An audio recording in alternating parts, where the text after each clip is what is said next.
Nous sommes le jeudi 13 octobre 2022 et vous écoutez le 5e épisode de la 5e saison du podcast Faut pas pousser les ISO.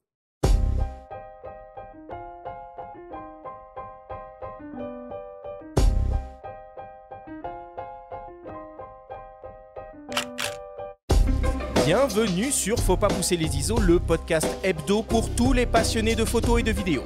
Je suis Arthur Azoulay et j'anime cette émission avec mon ami le journaliste Benjamin Favier. Cette semaine, on s'intéresse au monde des tirages, de l'impression et plus précisément au monde des papiers fine art. Qu'est-ce qu'il existe comme type de papier? Comment bien choisir son papier? Comment tirer le meilleur de son papier? Voici le type de questions auxquelles nous allons essayer de répondre avec le grand spécialiste du sujet, le journaliste, tireur et photographe Patrick Lévesque. Cette émission est présentée par Canon et sa gamme Image Prograph, des imprimantes photo qui offrent des rendus parfaits sur tout type de support papier jusqu'au A2+, pour une créativité sans limite.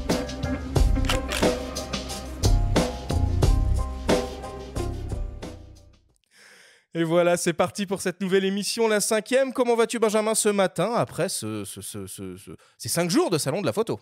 4 jours. Eh ben écoute, ça va super Arthur, ravi d'avoir été à ce salon et puis surtout très content de voir un compère historique. Eh oui, qu'on connaît un depuis ancien des années. collègue à toi. Ouais, ancien collègue et puis un grand spécialiste du papier. Moi je me souviens de la manière dont tu militais, Patrick, pour qu'on parle le plus souvent possible des papiers dans le magazine Le Monde de la Photo à l'époque, et à chaque fois qu'on en parlait, bah écoute, tu te régalais et tu nous régalais.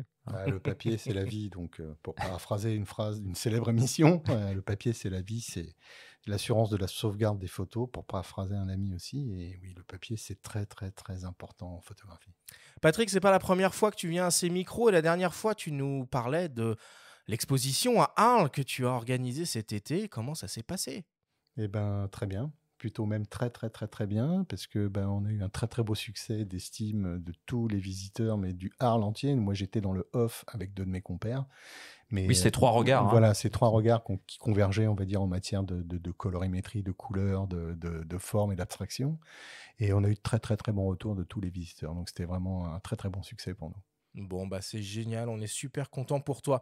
Alors, en ce début de saison, on vous a proposé, chers auditeurs, plusieurs concours.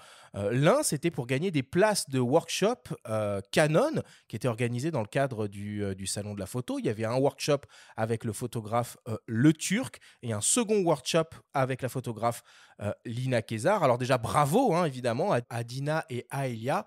On écoute tout de suite leur retour d'expérience. Donc le thème de l'atelier, c'était comment utiliser les réseaux sociaux pour trouver des clients. Donc elle nous a fait une présentation de tous les réseaux, enfin de 4 réseaux principaux à utiliser, comment viser nos clients, les cibler. Enfin pour ça, elle nous a donné plusieurs tips. C'était super enrichissant.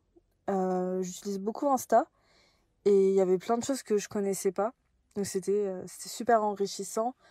À la fin, on avait au moins 40 minutes d'échange avec elle. Donc on lui posait des questions. C'était très personnalisé. Donc moi j'ai beaucoup aimé. Donc je vous remercie. J'ai adoré le workshop au point que les 2 heures, en fait, elles sont passées hyper vite. Vraiment, on voyait pas le temps passer. J'ai trouvé ça super intéressant. Vraiment, en plus, Seb était très accessible. Il répondait à nos questions. Il nous a donné plein de petites astuces. Et donc, le workshop s'est déroulé en 2 parties. Donc, on avait une première heure où, justement, il nous expliquait, sa façon de faire. Et ensuite, on avait de la pratique. Et c'était super parce qu'il a apporté donc une modèle et un décor. Et on a tous pu shooter, savoir comment lui faisait. Et en fait, c'était vraiment génial de pouvoir voir ces images sur Instagram et ensuite de voir comment il est composé et vraiment d'avoir ça sous nos yeux. Mais merci beaucoup, j'ai adoré. Voilà, c'est assez original, hein, finalement, une conférence sur les réseaux sociaux dans le cadre du Salon de la Photo. Mais pourquoi pas? C'est tellement un outil incontournable et important pour les photographes que c'est fondamental d'en parler. On a organisé aussi plus récemment un second concours pour faire gagner des places pour la conférence du Salon de la Photo qui a été organisée par Nikon avec 3 grands noms de la photographie que sont Thomas Pesquet, Laurent Balesta et Vincent Minier. C'est Michael et Alexandre qui ont remporté le concours. On écoute tout de suite leur témoignage. Bonjour, c'est Mickaël. Je ressors de la conférence Trois regards, une seule planète. J'ai remercié pour commencer Nikon et puis Faut pas pousser les ISO de m'avoir invité. C'était vraiment une expérience incroyable. Euh, Trois personnages vraiment emblématiques qui partagent des visions du monde quand même à la fois différentes et à la fois communes dans le sens où on est quand même dans une certaine urgence climatique. Donc c'est vraiment très intéressant d'avoir le point de vue de Laurent Balesta, de Vincent Meunier et Thomas Pesquet, vraiment très très intéressant et merci. Bonjour à l'équipe, faut pas pousser les ISO. Déjà un grand merci pour cette conférence qui était top avec trois grandes pointures de la photographie. Même si Thomas Pesquet est resté très modeste sur sa posture, mais en tout cas c'était un plaisir de pouvoir avoir leur retour d'expérience et qui nous partagent un peu leur passion de la photo. Nous, ça nous donne juste plus envie en tant que photographe professionnel d'aller parcourir le monde et de voyager comme ce qu'ils ont fait. Bon, Benjamin, tu as assisté aussi à cette conférence. Qu'est-ce que tu en as pensé, toi ? J'ai fait partie des chanceux. Il n'y en avait pas beaucoup qui ont pu assister à cette conférence. Je vais revenir un petit peu plus longuement, puisque dans la suite de l'émission, on va écouter un petit peu plus longuement un des trois intervenants lequel de cette conférence. Ah bah, surprise. Mais oui, évidemment, ça valait le coup d'être là. C'était, je pense, l'événement phare majuscule du salon. Bon. Patrick, je vais quand même te représenter à nos auditeurs pour ceux qui ne te connaîtraient pas encore. Alors, tu es photographe distribué par l'agence SIPA Presse et journaliste spécialisé. Tu travailles ou as travaillé pour les importants médias photo, comme par exemple le magazine Le Monde de la Photo, où tu t'es fait une spécialité particulière des sujets qui entourent la pratique de l'impression numérique, les imprimantes, les papiers donc, évidemment, les finitions et la gestion des couleurs. Tu signes aussi un travail d'auteur avec une photographie abstraite et picturale, comme par exemple avec ta série Coq en stock, que tu as exposée à Arles cet été, composée de cadrages serrés de coques de bateau, dont tu nous as déjà parlé. Merci, une fois de plus, Patrick, d'avoir répondu positivement à notre invitation sur cette émission. Qui d'autre pouvait parler de papier vrai. Qui d'autre en même temps? Il y en a d'autres, mais ils sont plus discrets que moi. Il y en a d'autres et on va les entendre, puisque au cours de cette émission, on aura aussi le plaisir d'entendre les témoignages du photographe Quentin Caffier, de Didier Fontan, du laboratoire Les Trois Univers de l'Image, et de Julien Lagaille, le spécialiste digital Fine Art chez Anne Muleux. Voilà pour le casting de cette 5e émission du podcast. Je vous propose qu'on commence comme d'habitude avec le Flash Actu.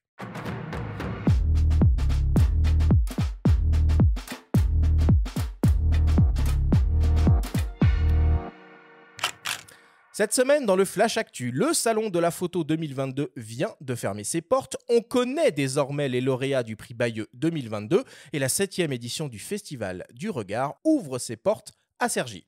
Le Flash Actu vous est présenté par Fox.fr, le site des spécialistes de l'image.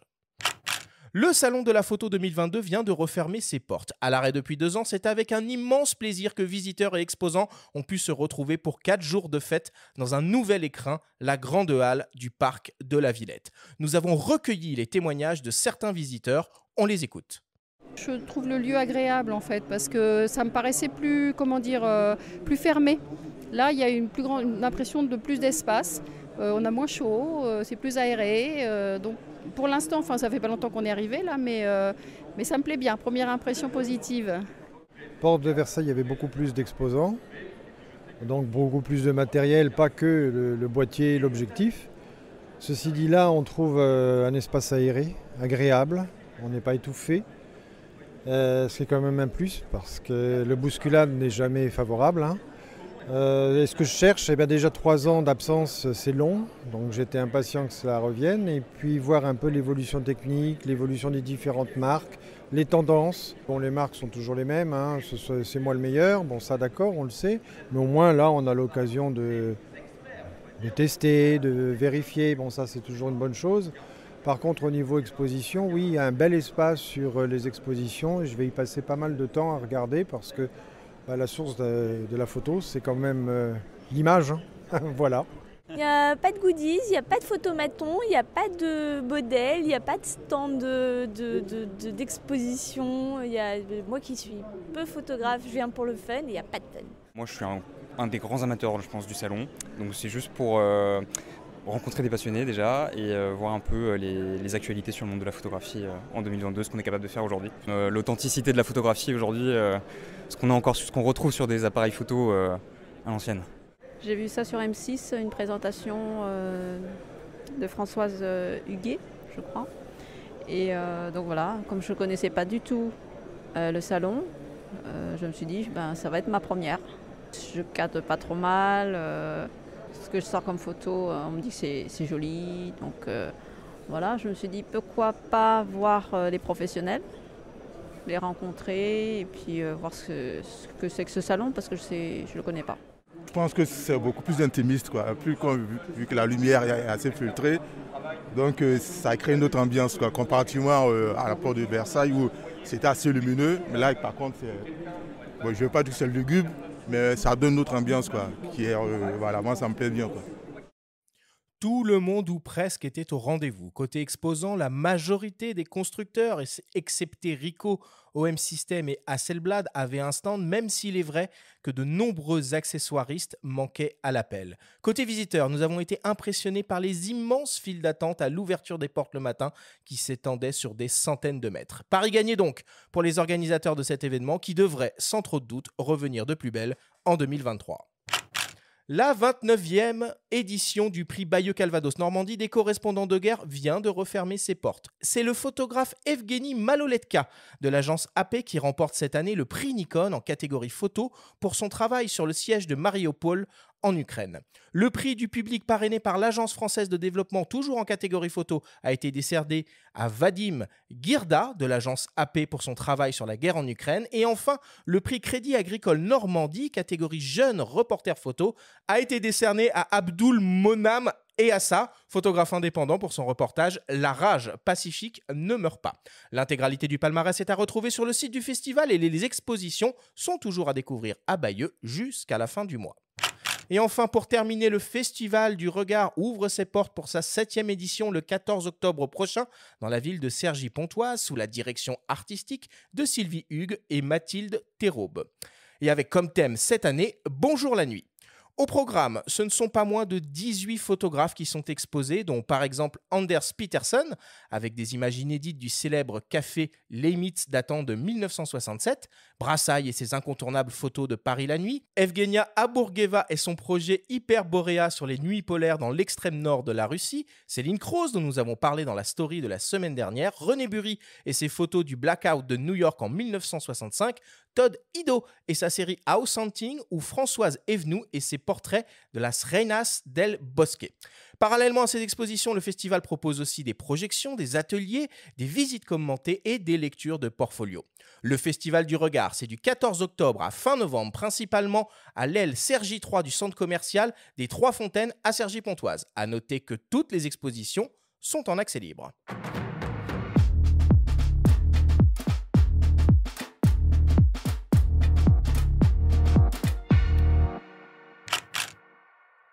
Voilà pour le Flash Actu cette semaine. On sent un léger flottement, une légère accalmie dans les annonces de nouveaux produits. On va peut-être revenir quelques secondes sur le salon de la photo. Patrick, qu'est-ce que tu en as pensé, toi, de ce salon ? C'est le salon du retour du salon. Donc, moi, je ne veux pas cracher dans la soupe. J'étais très content que le salon soit à nouveau là.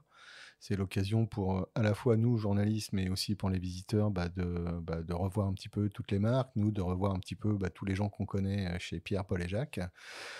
C'est l'occasion, en général, le salon, de voir des nouveautés. Alors, cette année, on ne va pas dire que ça croulait sous les nouveautés, même si en papier, on va dire qu'il y en avait un petit nouveau qui a pointé le bout de son nez, mais qui est on va dire, un papier revisité.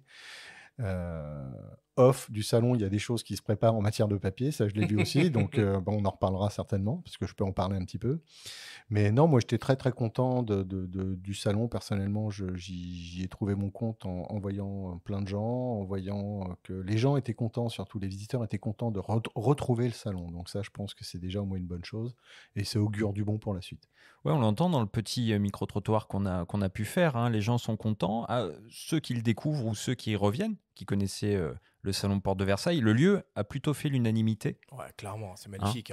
Ouais, la Grande Halle, ça en jette. Après, il me tarde d'avoir les chiffres quand même. On n'a pas encore les chiffres d'affluence. Ça, je pense qu'ils seront communiqués en fin de semaine, si j'ai bien compris. Voilà, peut-être que la semaine prochaine, on reviendra là-dessus. Il y avait des moments où c'était effectivement assez rempli, et puis d'autres moments où c'était plus calme.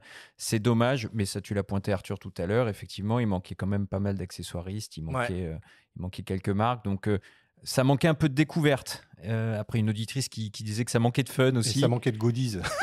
Ouais, alors ça, c'est pas plus mal, que ça manque de goodies. Il faut vivre avec son temps. Exactement.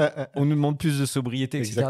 C'est peut-être pas plus grave qu'il n'y ait pas trop de goodies en moi, plastique. ça me manquait pas du tout. Moi, ça m'a pas manqué non plus. Les animations, peut-être. Oui, c'est vrai, c'est l'aspect fun, mais c'est intéressant d'écouter les gens qui ne sont pas forcément des photographes pur et dur.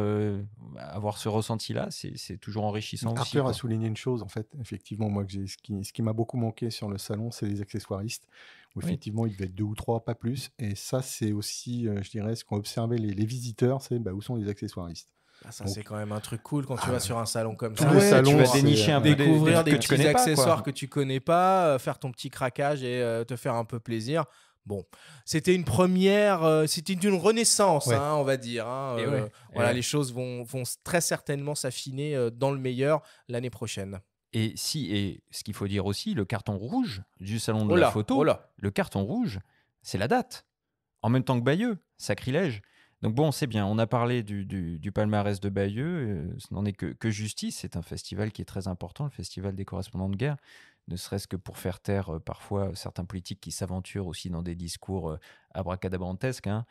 Souvenez-vous de Ségolène Royal qui, début septembre, émettait des doutes sur le bombardement de la maternité de Mariupol.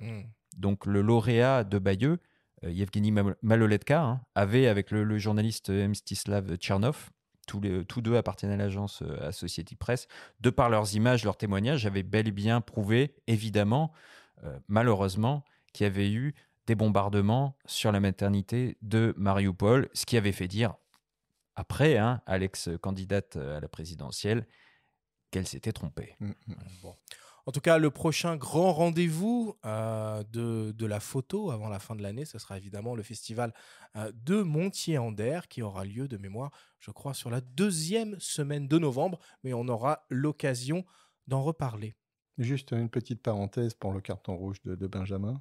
Effectivement, la proximité de Bayeux et du salon de la photo, je crois qu'il y a un accord qui a été trouvé comme... Voilà, a priori, il y a une solution. Il y a de Bayeux. Tu as raison de le préciser, Patrick, d'après ce qu'on a pu entendre. Je crois que ce n'est pas encore complètement officiel, mais voilà, il y a une solution qui se dessine.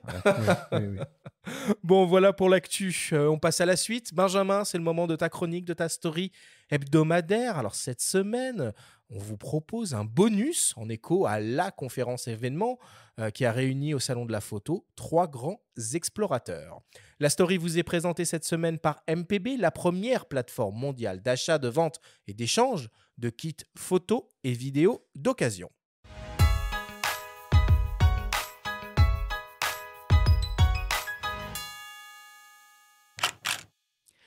C'était l'événement phare de l'édition 2022 du Salon de la Photo. La rencontre est le croisement entre 3 regards, ceux des naturalistes Laurent Balesta et Vincent Munier, et celui de l'astronaute Thomas Pesquet. Quelques minutes avant que les 3 aventuriers prennent place sur la scène de l'auditorium Boris Vian de la Grande Halle de la Villette, nous étions une poignée de journalistes de la presse spécialisée photo, autorisés à échanger de manière informelle avec eux. L'occasion d'en savoir un peu plus sur Thomas Pesquet, le photographe. Moi je suis vraiment honoré, limite intimidé d'être ici parce que c'est pas mon monde en fait, parce que vraiment moi j'allais pas dans l'espace pour ça et c'est plutôt un truc personnel, ça faisait pas partie de la mission. Voilà, donc non, pas de grande référence. Alors je connais mais évidemment comme tout le monde en termes de culture générale, photographe que tout le monde connaît, mais à part ça c'est tout. À quelques exceptions près, en fait on a des cours de photo mais niveau CP, j'ai envie de dire, pour faire en sorte que si tu casses un truc, tu sois au moins capable de prendre une photo qui n'est pas complètement noire ou complètement surexposée, l'envoyer au centre de contrôle pour que les gars puissent suivre un peu. Donc c'est vraiment de la photo, on va dire, opérationnelle. Et après, la seule exception pour laquelle la photo de la Terre elle est un peu requise, c'est que De temps en temps, quand il y a une catastrophe naturelle ou quand il se passe des choses, quand il y a un incendie, etc., il y a une charte entre toutes les agences spatiales qui font qu'il y a une réponse aux situations d'urgence. Et ça peut amener à nous demander à nous d'essayer de prendre des images de ça. En fonction des gars au sol, eux, peuvent prédire un petit peu l'orbite, disent bah voilà, demain à 14h, vous serez peut-être en bonne position pour prendre, je sais pas, l'ouragan machin ou un truc comme ça. Donc c'est toujours optionnel parce que ça fait pas partie mais ça apparaît sur l'emploi du temps. Ça, c'est vraiment les deux seuls moments où on nous demande de prendre des photos et tout le reste, c'est sur la base du volontariat. Donc tout le monde en prend plus ou moins. Après, il y a des gens qui en prennent beaucoup plus, d'autres beaucoup moins. Et puis surtout, il y a des gens qui se satisfont du clic-clic en mode automatique. Parce que je te dis, à un niveau basique, tu auras quand même des jolies photos. Et puis il y a des gens qui ont envie d'aller un petit peu plus loin. Et il y a un gars qui lui mériterait d'être là beaucoup plus que moi, qui s'appelle Don Petit, qui est un Américain. Lui, c'est un savant fou de la photo. Il a fait de l'infrarouge, il a inventé la photo spatiale. Moi, je me suis vachement inspiré de ce qu'il a fait. Ouais. Ouais. Il va revoler bientôt d'ailleurs. Il faut absolument le suivre sur les réseaux sociaux, ce gars, parce qu'il va faire des trucs géniaux. Au cours de ses 2 missions à bord de la Station spatiale internationale, l'astronaute a pris goût à la photographie. D'abord utilisée comme un outil de partage, la prise de vue est devenue pour lui un loisir. Dans la photo spatiale, on va dire, il y a un peu une courbe de progression qui fait qu'au début, en prenant un appareil en mode automatique, en faisant clic-clic par la fenêtre, on va arriver à sortir quelque chose d'à peu près bien, avec un effet waouh, parce que les gens n'ont pas l'habitude de voir la courbure de la Terre, etc. C'est super. Alors ça marche pour les photos de jour, où tout va bien, il n'y a pas trop de réflexion, pas trop de contraste, de reflets, etc.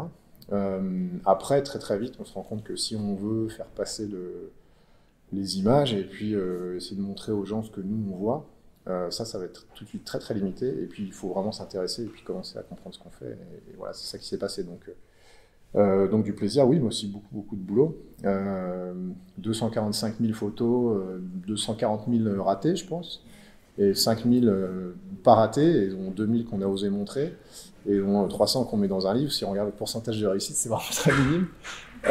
Mais c'est comme ça que ça s'est passé. Après, c'est sûr qu'il y a une passion, c'est peut-être un peu grand, mais que vraiment je me suis pris au jeu. Et que plus que mes collègues, je connais un gars peut-être dans le programme spatial qui a fait plus de photos, en fait. Et c'est pas une compétition, c'est pas que j'essaie d'en faire plus, c'est que c'était mon loisir, en fait. C'est devenu mon loisir, il n'y a pas des masses de trucs à faire dans la station spatiale non plus, le dimanche. Et voilà, moi ça m'intéressait, je voulais faire mieux, je voulais progresser, je voulais montrer aux gens, je voulais le partager. Voilà. Ce nombre d'images ratées, assez impressionnant, s'explique par des repérages pour le moins aléatoires des lieux à photographier, ainsi que de nombreuses contraintes liées à l'exposition et à la mise au point, de jour comme de nuit. Chaque tour de la Terre, si tu divises 360 degrés par 24 heures, tu as 17 degrés et demi par heure, et qu'à chaque tour, bah, ça a tourné. Donc en fait, tu ne survoles pas vraiment, il n'y a pas de prédictibilité. Alors ce qui est bien, c'est qu'on a un petit logiciel, tu cliques sur un endroit, le Machu Picchu, et ça te dit les passages à peu près bien dans les 5 prochains jours. Mais ça marche pas forcément parce que peut-être il y en a pas, peut-être qu'il y en a qui sont de nuit et tout. Donc c'est un peu, c'est pas une science exacte, c'est pas de la prédictibilité. Mais il y a un peu, moi j'ai un ami qui est photographe, il dit la photo c'est de la chasse ou de la pêche. Je sais pas si messieurs vous pouvez vous relier à ça, mais soit la chasse c'est on sait la cible et on va la chercher. Et ça je le faisais, hein. Je savais que je voulais une photo de, j'en sais rien, les lignes de Nazca. Donc là vraiment je regardais s'il y avait pas de passage, je regardais la semaine d'après, je regardais. Et après la pêche c'est plutôt la photo d'opportunité. On se met à la fenêtre. Et puis, il y a toujours un truc qui va capturer l'œil, et ça, c'est même encore plus sympa. 2 jours pour une photo, même au 800 mm, c'est pas grave, il y a tellement de lumière, c'est tellement lumineux, en fait, la réflexion du soleil sur la Terre. Tu peux prendre des coups de soleil. Hein. Si tu restes trop longtemps à la fenêtre, tu prends des coups de soleil. Rien qu'avec la réflexion, tu vois l'albédo, la réflexion de la lumière, donc c'est vraiment très, très, très lumineux. D'ailleurs, ça nous pose des problèmes. Encore une fois, on va pas rentrer dans tous les détails, mais l'intérieur de la station, même avec des lumières allumées, c'est infiniment plus sombre que l'extérieur. Si tu veux faire une photo classique où tu as le gars devant la fenêtre avec la Terre en arrière-plan, c'est la photo la plus galère du monde parce qu'il te faut 5 flashs, c'est vraiment compliqué. Mais de nuit c'est vraiment compliqué de prendre une photo nette. Parce que tu n'as pas de lumière en fait. Les villes, même une ville, bon alors Paris, Los Angeles, ok, mais une ville d'1 million d'habitants, c'est un tout petit point lumineux à 400 km. Et puis en plus, même toi, tu n'es pas très stable. Pour être stable, il faudrait 3 points. Parce que si tu n'as que 2 points, c'est un axe, donc tu roules autour tu as un degré de liberté autour de cet axe-là, donc il faudrait 3 points. Mais tu as 3 points, comment tu tiens ton objectif de 400 mm là, la nuit? Alors même si ça Il flotte... pèse rien dans l'espace. Il pèse rien, mais il pèse rien. Réponds-lui quand même. C'est vrai, t'as pas besoin de le transporter, mais du coup c'est pas stable. Il flotte comme ça, donc c'est vachement compliqué de viser. Bref, non mais ok. C'est vrai que ça je regrette pas. La première fois que j'ai porté un 800 mm, c'était après ma première mission. J'avais jamais utilisé au sol. Je te jure, j'étais là, mais ils sont fous les gars. Mais ils portent ça pour livrer dans des sacs et tout. Ouais, je te dis. Et lorsqu'on lui demande s'il a pris autant de plaisir en savourant le spectacle depuis la coupole sans forcément déclencher, il confie qu'une troisième mission ne serait pas de trop pour parvenir au bon équilibre.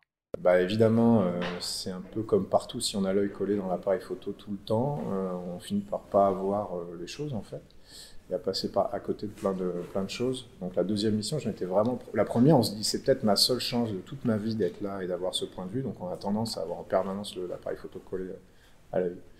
La deuxième mission, avec peut-être un peu plus de technique, on fait un peu moins de volume parce qu'on sait quand même un petit peu mieux ce qu'on a envie de capturer.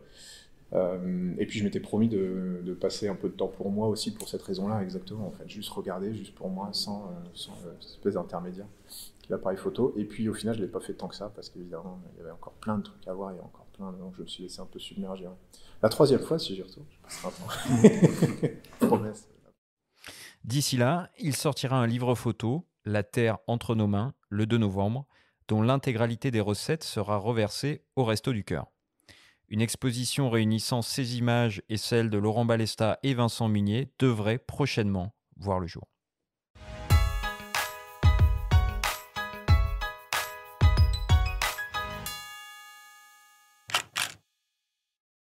C'est passionnant.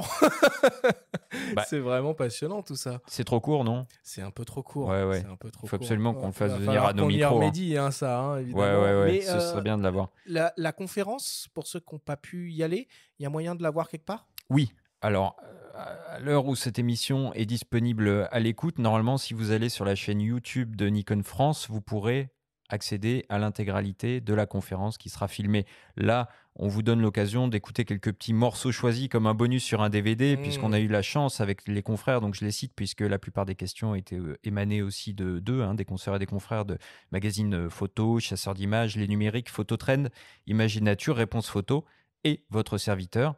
Donc on était évidemment privilégiés, on fait un boulot quand même formidable, et écouter ces gens-là parler de leur boulot, c'est toujours très inspirant, et la conférence était géniale, peut-être même au-delà des espérances, parce qu'il y avait une espèce de connivence qui s'est installée naturelle entre les trois. Est-ce qu'ils ne se connaissaient pas spécialement? Non, en fait ils ne se connaissaient pas. Alors Munier et Balesta se connaissent parfaitement, ils se connaissent très bien, ils ont été sur une épopée en Antarctique pendant 2 à 3 mois, réécouter d'ailleurs les émissions qu'on a fait, le coin du feu avec Laurent Balesta et Vincent Munier, où ils se taquinent pas mal d'ailleurs sur cette fameuse traversée sur le bateau.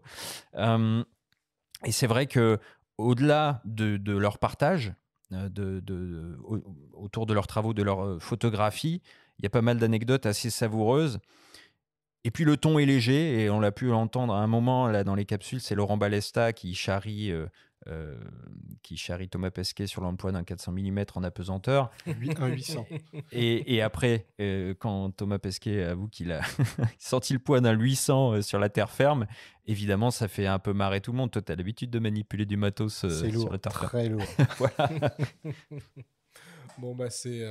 Et juste une petite bien parenthèse, sûr. c'est que ce que j'apprécie beaucoup de ces trois garçons, en fait, c'est que la finalité de leur travail, au final, ça va être des livres, donc de l'impression, et des expositions, donc de l'impression. Donc ça veut dire quand même l'importance de l'impression et du papier pour tout le monde. On ne peut pas faire meilleure transition. Tu as absolument raison. Et puis, pour finir, on dit quand même un grand merci à Nikon France qui s'est démené pour organiser tout ça. Bien sûr.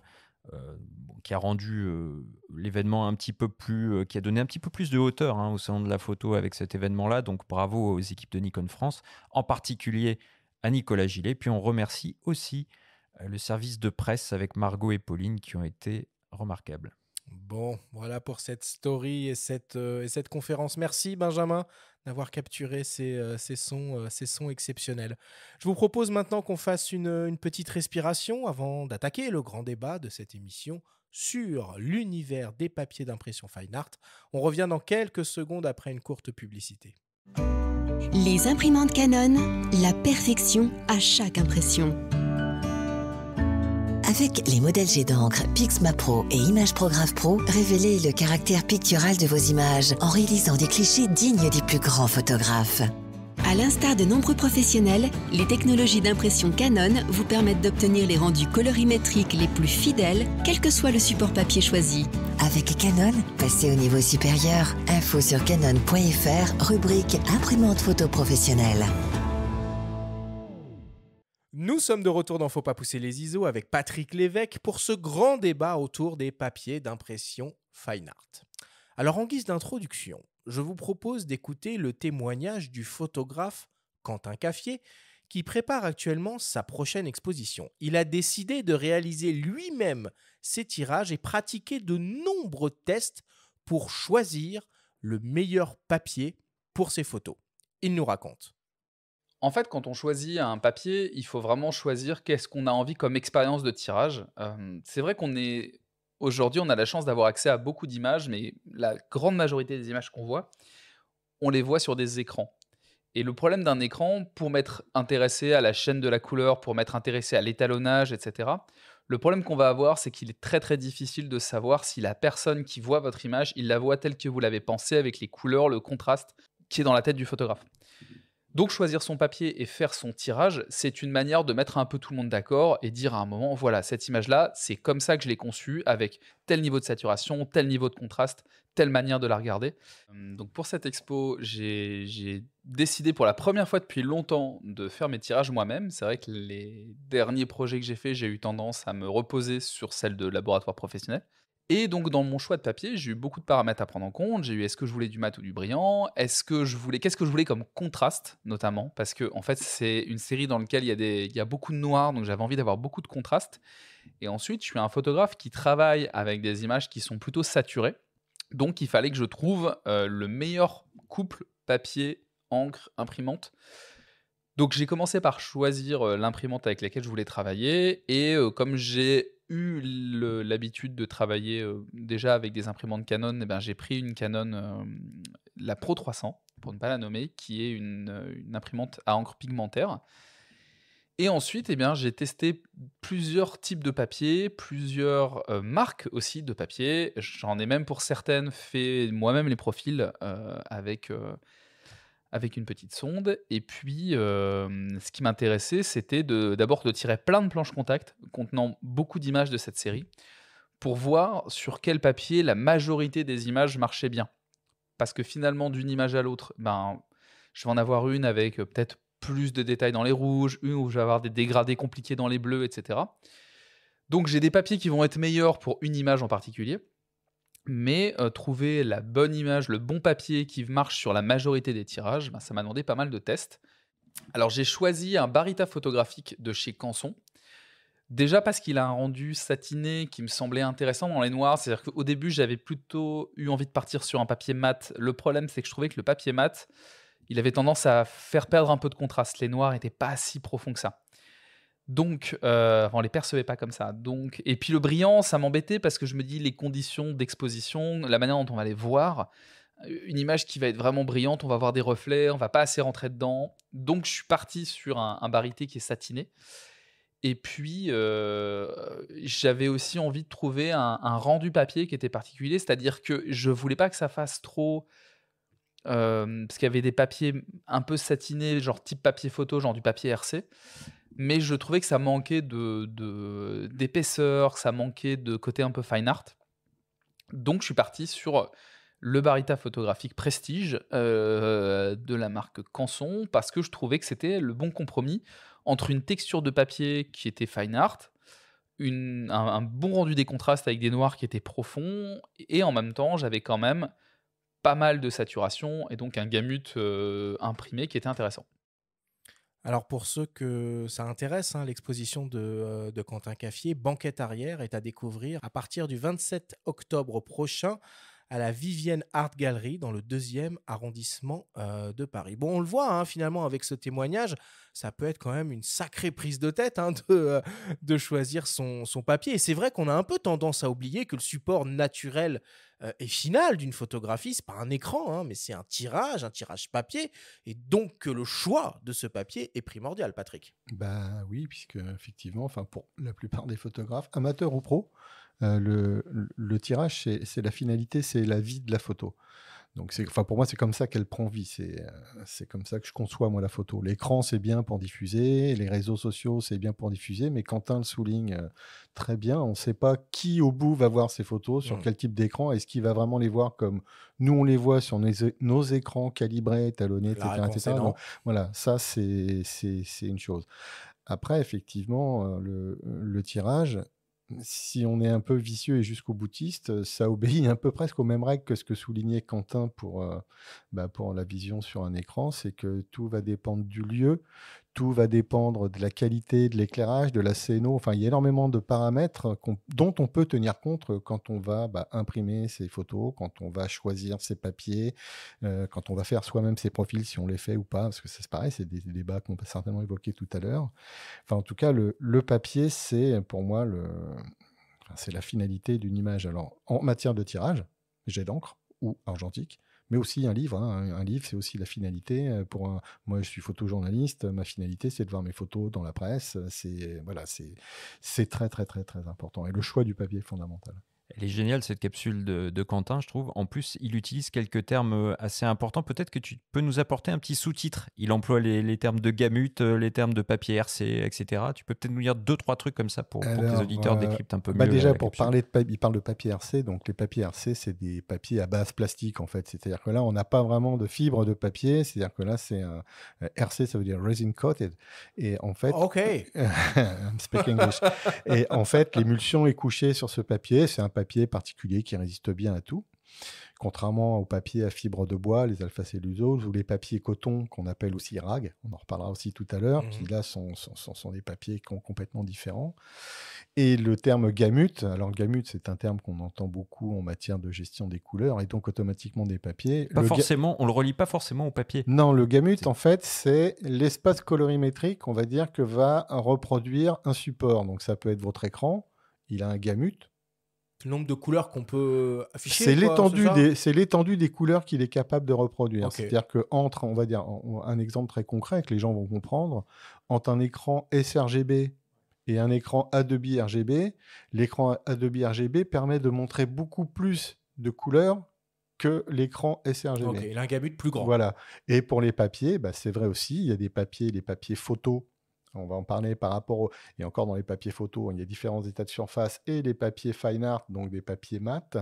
On verra que les gamut de ces papiers sont différents déjà entre eux, et un même papier peut avoir des différences. On en reparlera aussi selon l'imprimante avec laquelle il est utilisé. Est-ce qu'il y a un peu des tendances, des papiers à la mode, des supports à la mode en ce moment, ou finalement pas du tout? J'aurais tendance à dire qu'il n'y a pas vraiment de mode, même s'il y a des tendances, il n'y a pas vraiment de mode dans la mesure où, et pour moi c'est le gros problème du papier, c'est que le papier c'est une grande méconnue aujourd'hui chez les photographes, même pros. Hein. Le papier n'est pas tellement connu. Et je dirais que la tendance, elle est un petit peu au papier barité. C'est un petit peu l'aristocratie, comme on dit, du papier jet d'encre, et aussi en matière de papier photo, parce qu'évidemment, ça vient de là. Il y a des papiers sur les fine art, il y a des papiers qu'on aime bien au niveau des rendus, des papiers mat avec une surface très très lisse, ce qu'on appelle les smooth ou les high smooth. Ça, c'est des papiers qui ont beaucoup d'écho auprès des photographes. Il y a des papiers aussi très très sympas dans ces catégories qu'on appelle les papiers à bord frangé ou decollage en anglais. Oh là là là. Non, mais c'est de la problématique des termes fait que beaucoup de gens s'y perdent, ils ne comprennent pas forcément ce que c'est. En fait, ça reprend un petit peu ce qu'étaient les beaux papiers fine art qui viennent du traditionnel, qu'on utilisait en aquarelle, en fusain, en ce qu'on veut, etc. Oui, avec des bords pas, et voilà, pas carrés. Quoi. C'est pas carré, coupé, massicoté. Il y a vraiment les barbes du papier brut tel qu'il est sorti de fabrication. Et ça, c'est très, très beau et aussi très tendance. Et quand tu dis que, évidemment, on le comprend bien, il y a beaucoup de méconnaissance autour de tout ça, même auprès des photographes professionnels. Ça veut dire que même sur des grandes expositions, finalement, des grands noms de la photographie ne portent pas spécialement de réflexion autour autour du papier? On leur fait des propositions, ils disent oui sans trop Alors, savoir de quoi on cause? Et d'ailleurs, c'est souvent pour ça qu'on parle de tireurs attitrés ou de gens dont c'est le métier. Ouais, tout à fait. finalement. Alors, je ne vais pas dire que tous les photographes ne Non, connaissent pas le évidemment, papier. évidemment. Il y a quand même beaucoup de photographes et dans les grandes pointures qui connaissent quand même le papier. Mais de manière générale, je trouve vraiment que le papier est quelque chose de très méconnu chez les photographes, experts et pros et amateurs. Beaucoup s'arrêtent au papier photo. Donc, les papiers photos, hein, c'est des papiers, on va dire, les papiers brillants, les gloss, des papiers satinés ou des papiers mat. C'est cette catégorie-là, on va dire, que connaissent les gens. Après, en même temps, il y a une telle gamme de papiers aujourd'hui offerts par les fabricants. Les gens s'y perdent et restent un petit peu cantonnés dans ce qu'ils connaissaient du marché de l'argentique qui était très, très, très, très peu fourni, on va dire, à l'époque en matière de papier. Donc, et je pense que c'est un petit peu ce qui... C'est un paradoxe, ça. Tu veux dire que l'offre a jamais été aussi importante en matière de papier? Ben oui, avant, quand on allait faire tirer nos photos, on disait, bon, je veux un papier brillant, je veux un papier satiné ou un mat. Les mats n'avaient pas trop la cote, on va dire. C'était plutôt les papiers brillants, on va dire. Hein. Et puis les barités. En matière de jet d'encre, aujourd'hui, on a un choix de papier. Et déjà, par le nombre d'acteurs qui est présent sur le marché, pardon. Puis même au-delà de ça, on a un choix de support. On peut imprimer sur du bois. Ah ouais, alors, c'est dingue. alors là après, on sort du cadre du papier, effectivement. Non, mais le papier, ça peut être du bois. Arthur, ça retient les tendances. Enfin, ça revient aux tendances. Mais Arthur a raison. Ah ouais. Vous aviez parlé de mon expo à Arles cet été. J'ai pas imprimé sur du papier, j'ai imprimé sur de la tôle. Donc, JR fait des bâches. Oui, exactement. JR fait des bâches ou même du papier tout simple. Enfin, il y a une foultitude de supports sur lesquels le jet d'encre permet aujourd'hui à un photographe de s'exprimer. On peut imprimer sur du papier peint, du dos bleu. On le voit dans les expos. Justement, ça permet de donner aussi naissance à des expos très, très, très sympas en matière de scéno. Il y a les photos classiques sous cadre, sous caisse américaine, ce qu'on veut, etc. Il y a des grands panneaux en dos bleu.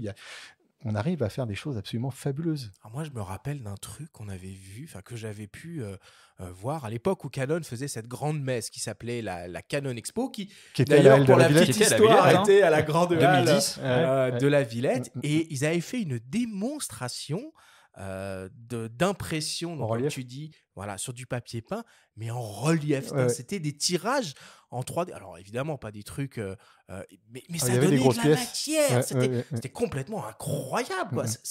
Ça a vu le jour. Alors pour l'instant, ça n'a pas. De toute façon, tout ce qu'on avait vu au Canon Expo, effectivement, à la Villette, 10% des choses, c'était du prototype. On a vu des capteurs de 100 millions de pixels, je vous rappelle.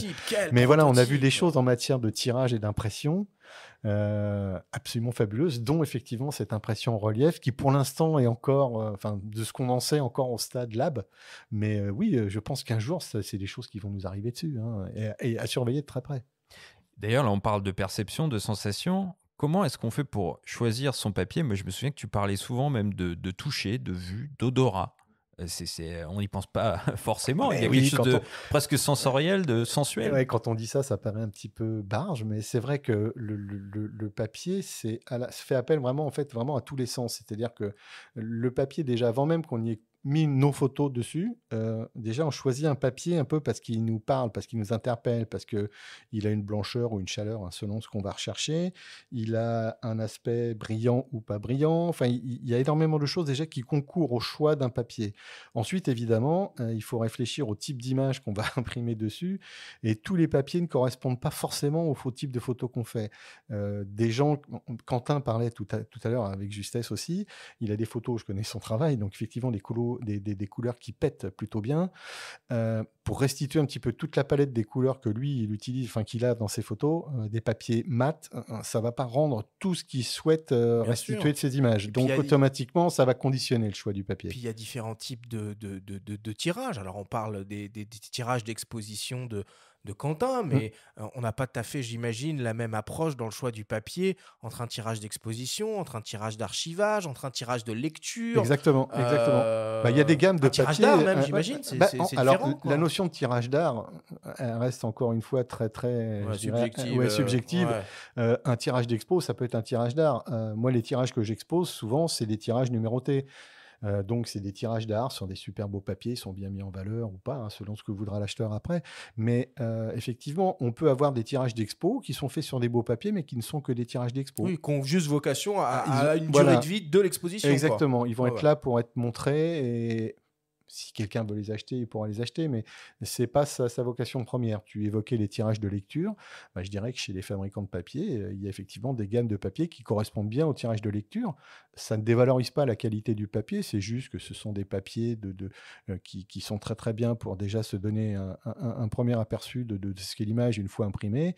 Et après, bah, on s'orientera sur des choix un peu plus pointus si on veut faire du tirage d'art, du tirage série limitée, enfin tout ce qu'on veut. On a après un choix, mais c'est des papiers déjà qui sont là pour le tout venant, quoi. Et pour pas se planter comme on aimerait ne pas se planter pour le choix d'un papier peint, je sais pas, quelque chose comme ça, est-ce qu'il existe des nuanciers? Est-ce qu'on peut Alors, il y a, conseiller ça on à l'a vu des au gens salon. qui Alors, connaissent pas? ouais, il y avait peu de fabricants de papier sur le salon. Il y avait Anumule qui était là, il y avait Innova qui était là aussi, et Permajet. Et Canon Et Canon, mais tous ces papiers. alors Canon n'est pas un fabricant de papier, mais évidemment, comme c'est un fabricant d'imprimantes, ils ont une jolie gamme de papiers.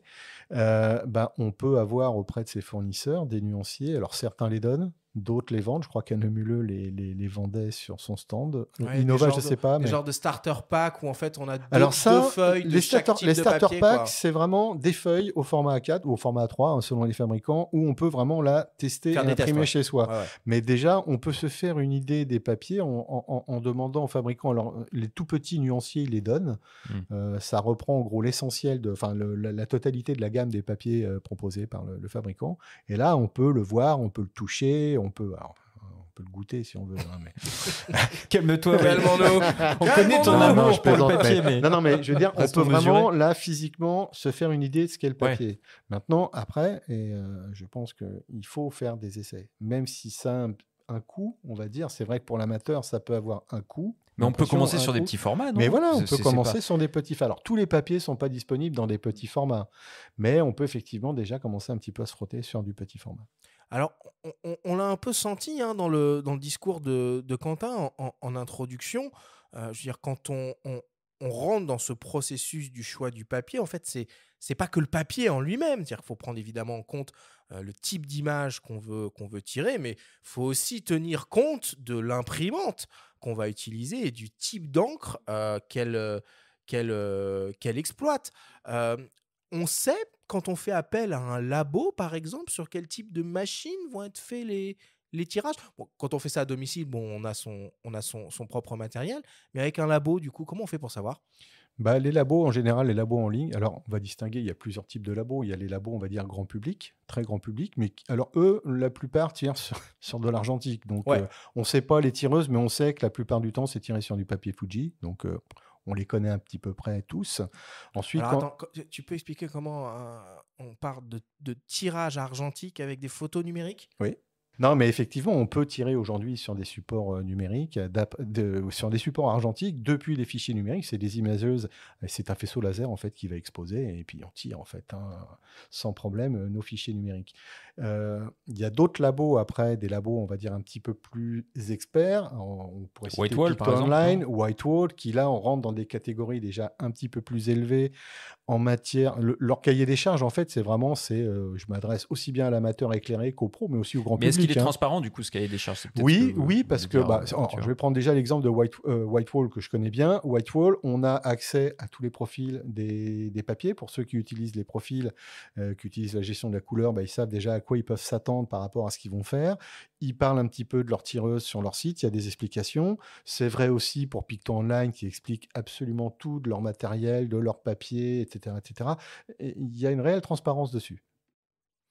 Bon, maintenant qu'on comprend un petit peu mieux l'importance du choix du papier dans le processus de réalisation d'un tirage d'exposition, par exemple, on va partir un peu à la découverte de ce qu'il existe réellement comme option. Et avant toute chose, on va essayer de comprendre ce que finalement veut dire cette notion qu'on entend très souvent, qui est un petit peu nébuleuse, de fine art. Nous avons rencontré Julien Lagaille, le spécialiste digital fine art chez Anumule, pour nous éclairer. On l'écoute. Alors d'abord, on fabrique la base papier, qui est un ensemble de fibres végétales qu'on a réassemblées de façon homogène, et ça, c'est le papier que vous connaissez tous. Après, la spécificité d'un papier photo, donc d'un papier jet d'encre, donc d'un papier qui va aller dans une imprimante, c'est qu'on utilise un couchage photo. Ce produit chimique, cette émulsion, elle va servir à capter l'encre de l'imprimante sans que les encres migrent sur les côtés, pour garder la netteté, pour garder la correspondance des couleurs notamment. Après, un papier fine art, qu'est-ce que c'est? C'est une question qu'on me pose souvent. Vous décidez, en fait, c'est un paramètre invisible, entre guillemets, qui va décider, qui va orienter sur la longévité du papier, la capacité du papier à ne pas se détériorer dans le temps et surtout à ne pas jaunir, qu'il n'y ait pas de traces de vieillissement trop évidentes, trop rapides. Pour être un papier donc à forte longévité, c'est un papier qui va répondre à la norme ISO 9706. Et parmi les paramètres à respecter pour satisfaire cette norme, il faut utiliser des fibres pour lesquelles il n'y a plus d'acidité à l'intérieur, donc le pH n'est pas en dessous de 7. Et en plus, on rajoute, nous les papetiers, pour avoir le droit de dire que c'est un papier fine art, donc un papier qui va durer dans le temps, on doit ajouter 2% du poids final du papier qui doit être de la craie.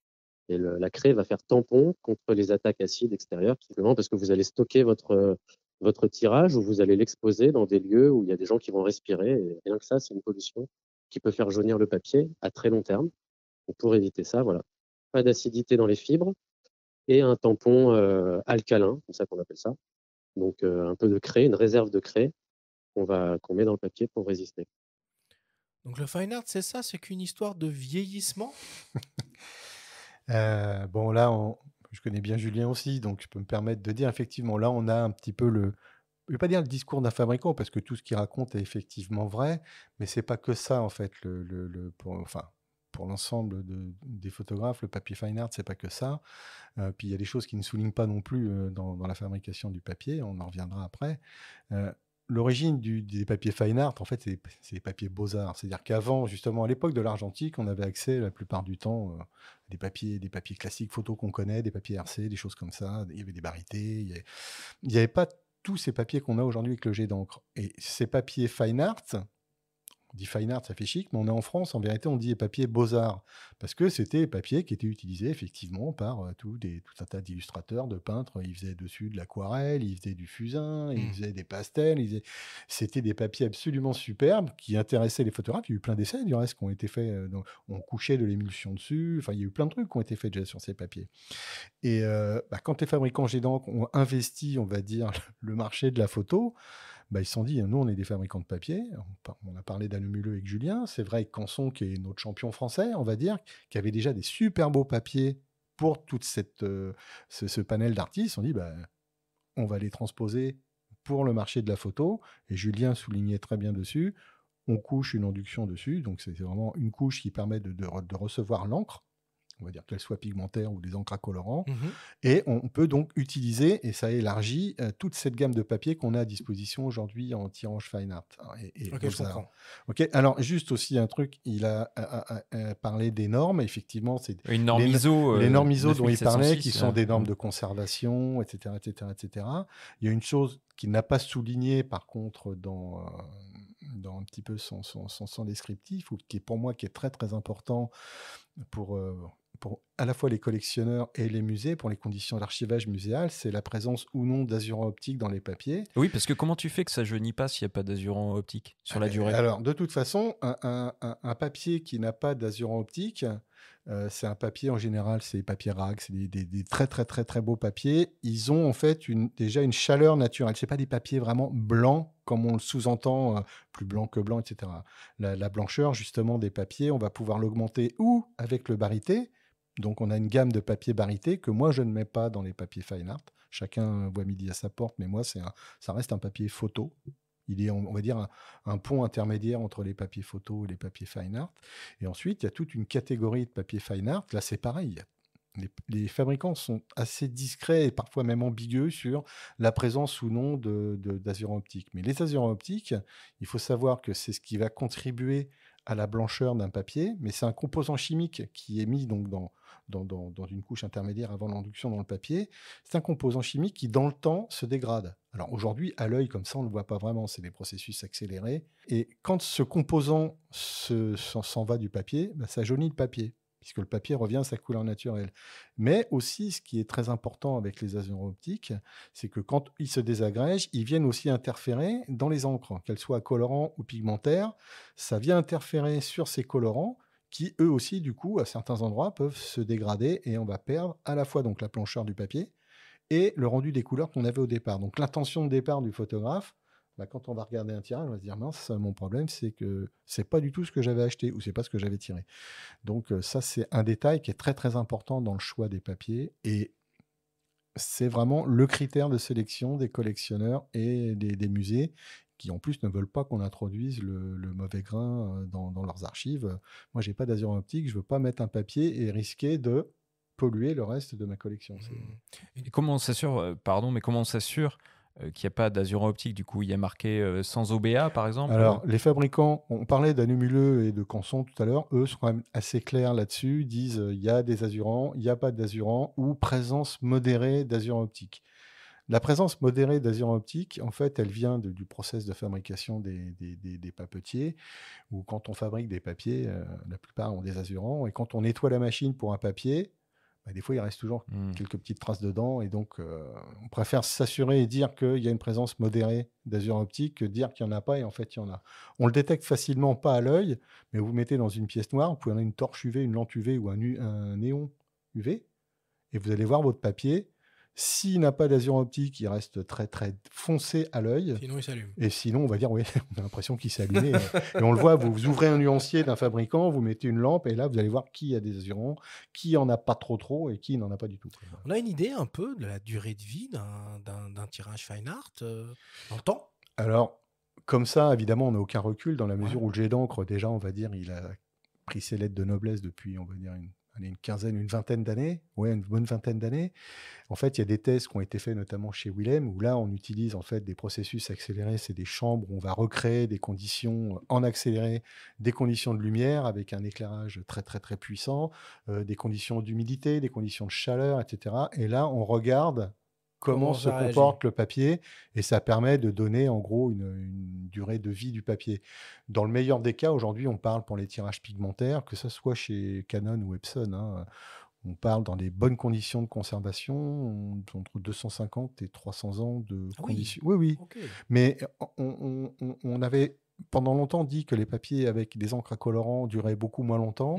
Il y a quand même eu énormément aussi de travail qui ont été faits chez les chimistes de ces fabricants pour produire aujourd'hui des tirages qui ont su une très très grande durée de vie. Mais alors encore une fois, il faut que ça soit vraiment dans des conditions de conservation. Oui, parce que ça dépend de l'exposition de la lumière, ça dépend de la température. Les papiers, que ça soit avec des encres pigmentaires ou avec des encres à colorant, parce que là c'est l'ensemble, c'est pas que le papier. Ça gère pas forcément bien la lumière, le gas fading, enfin les agressions chimiques, les UV, enfin tous ces trucs.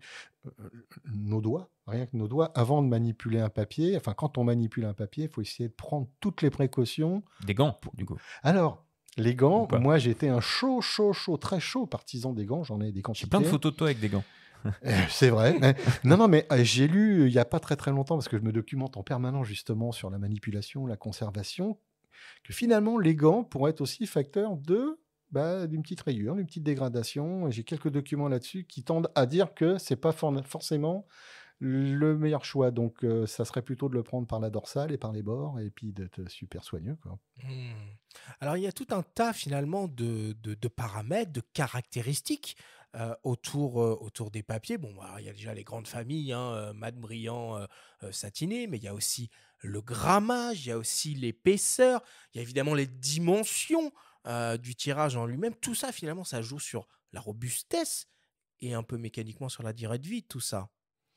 Alors, la durée de vie, je ne sais pas si le grammage a une incidence sur la durée de vie. Par contre, c'est sûr que sur l'aspect du papier, même avant même de le toucher, on voit bien la différence entre un papier léger, avec un grammage très léger, donc là on va dire un grammage léger et un grammage fort, on le voit déjà à l'œil.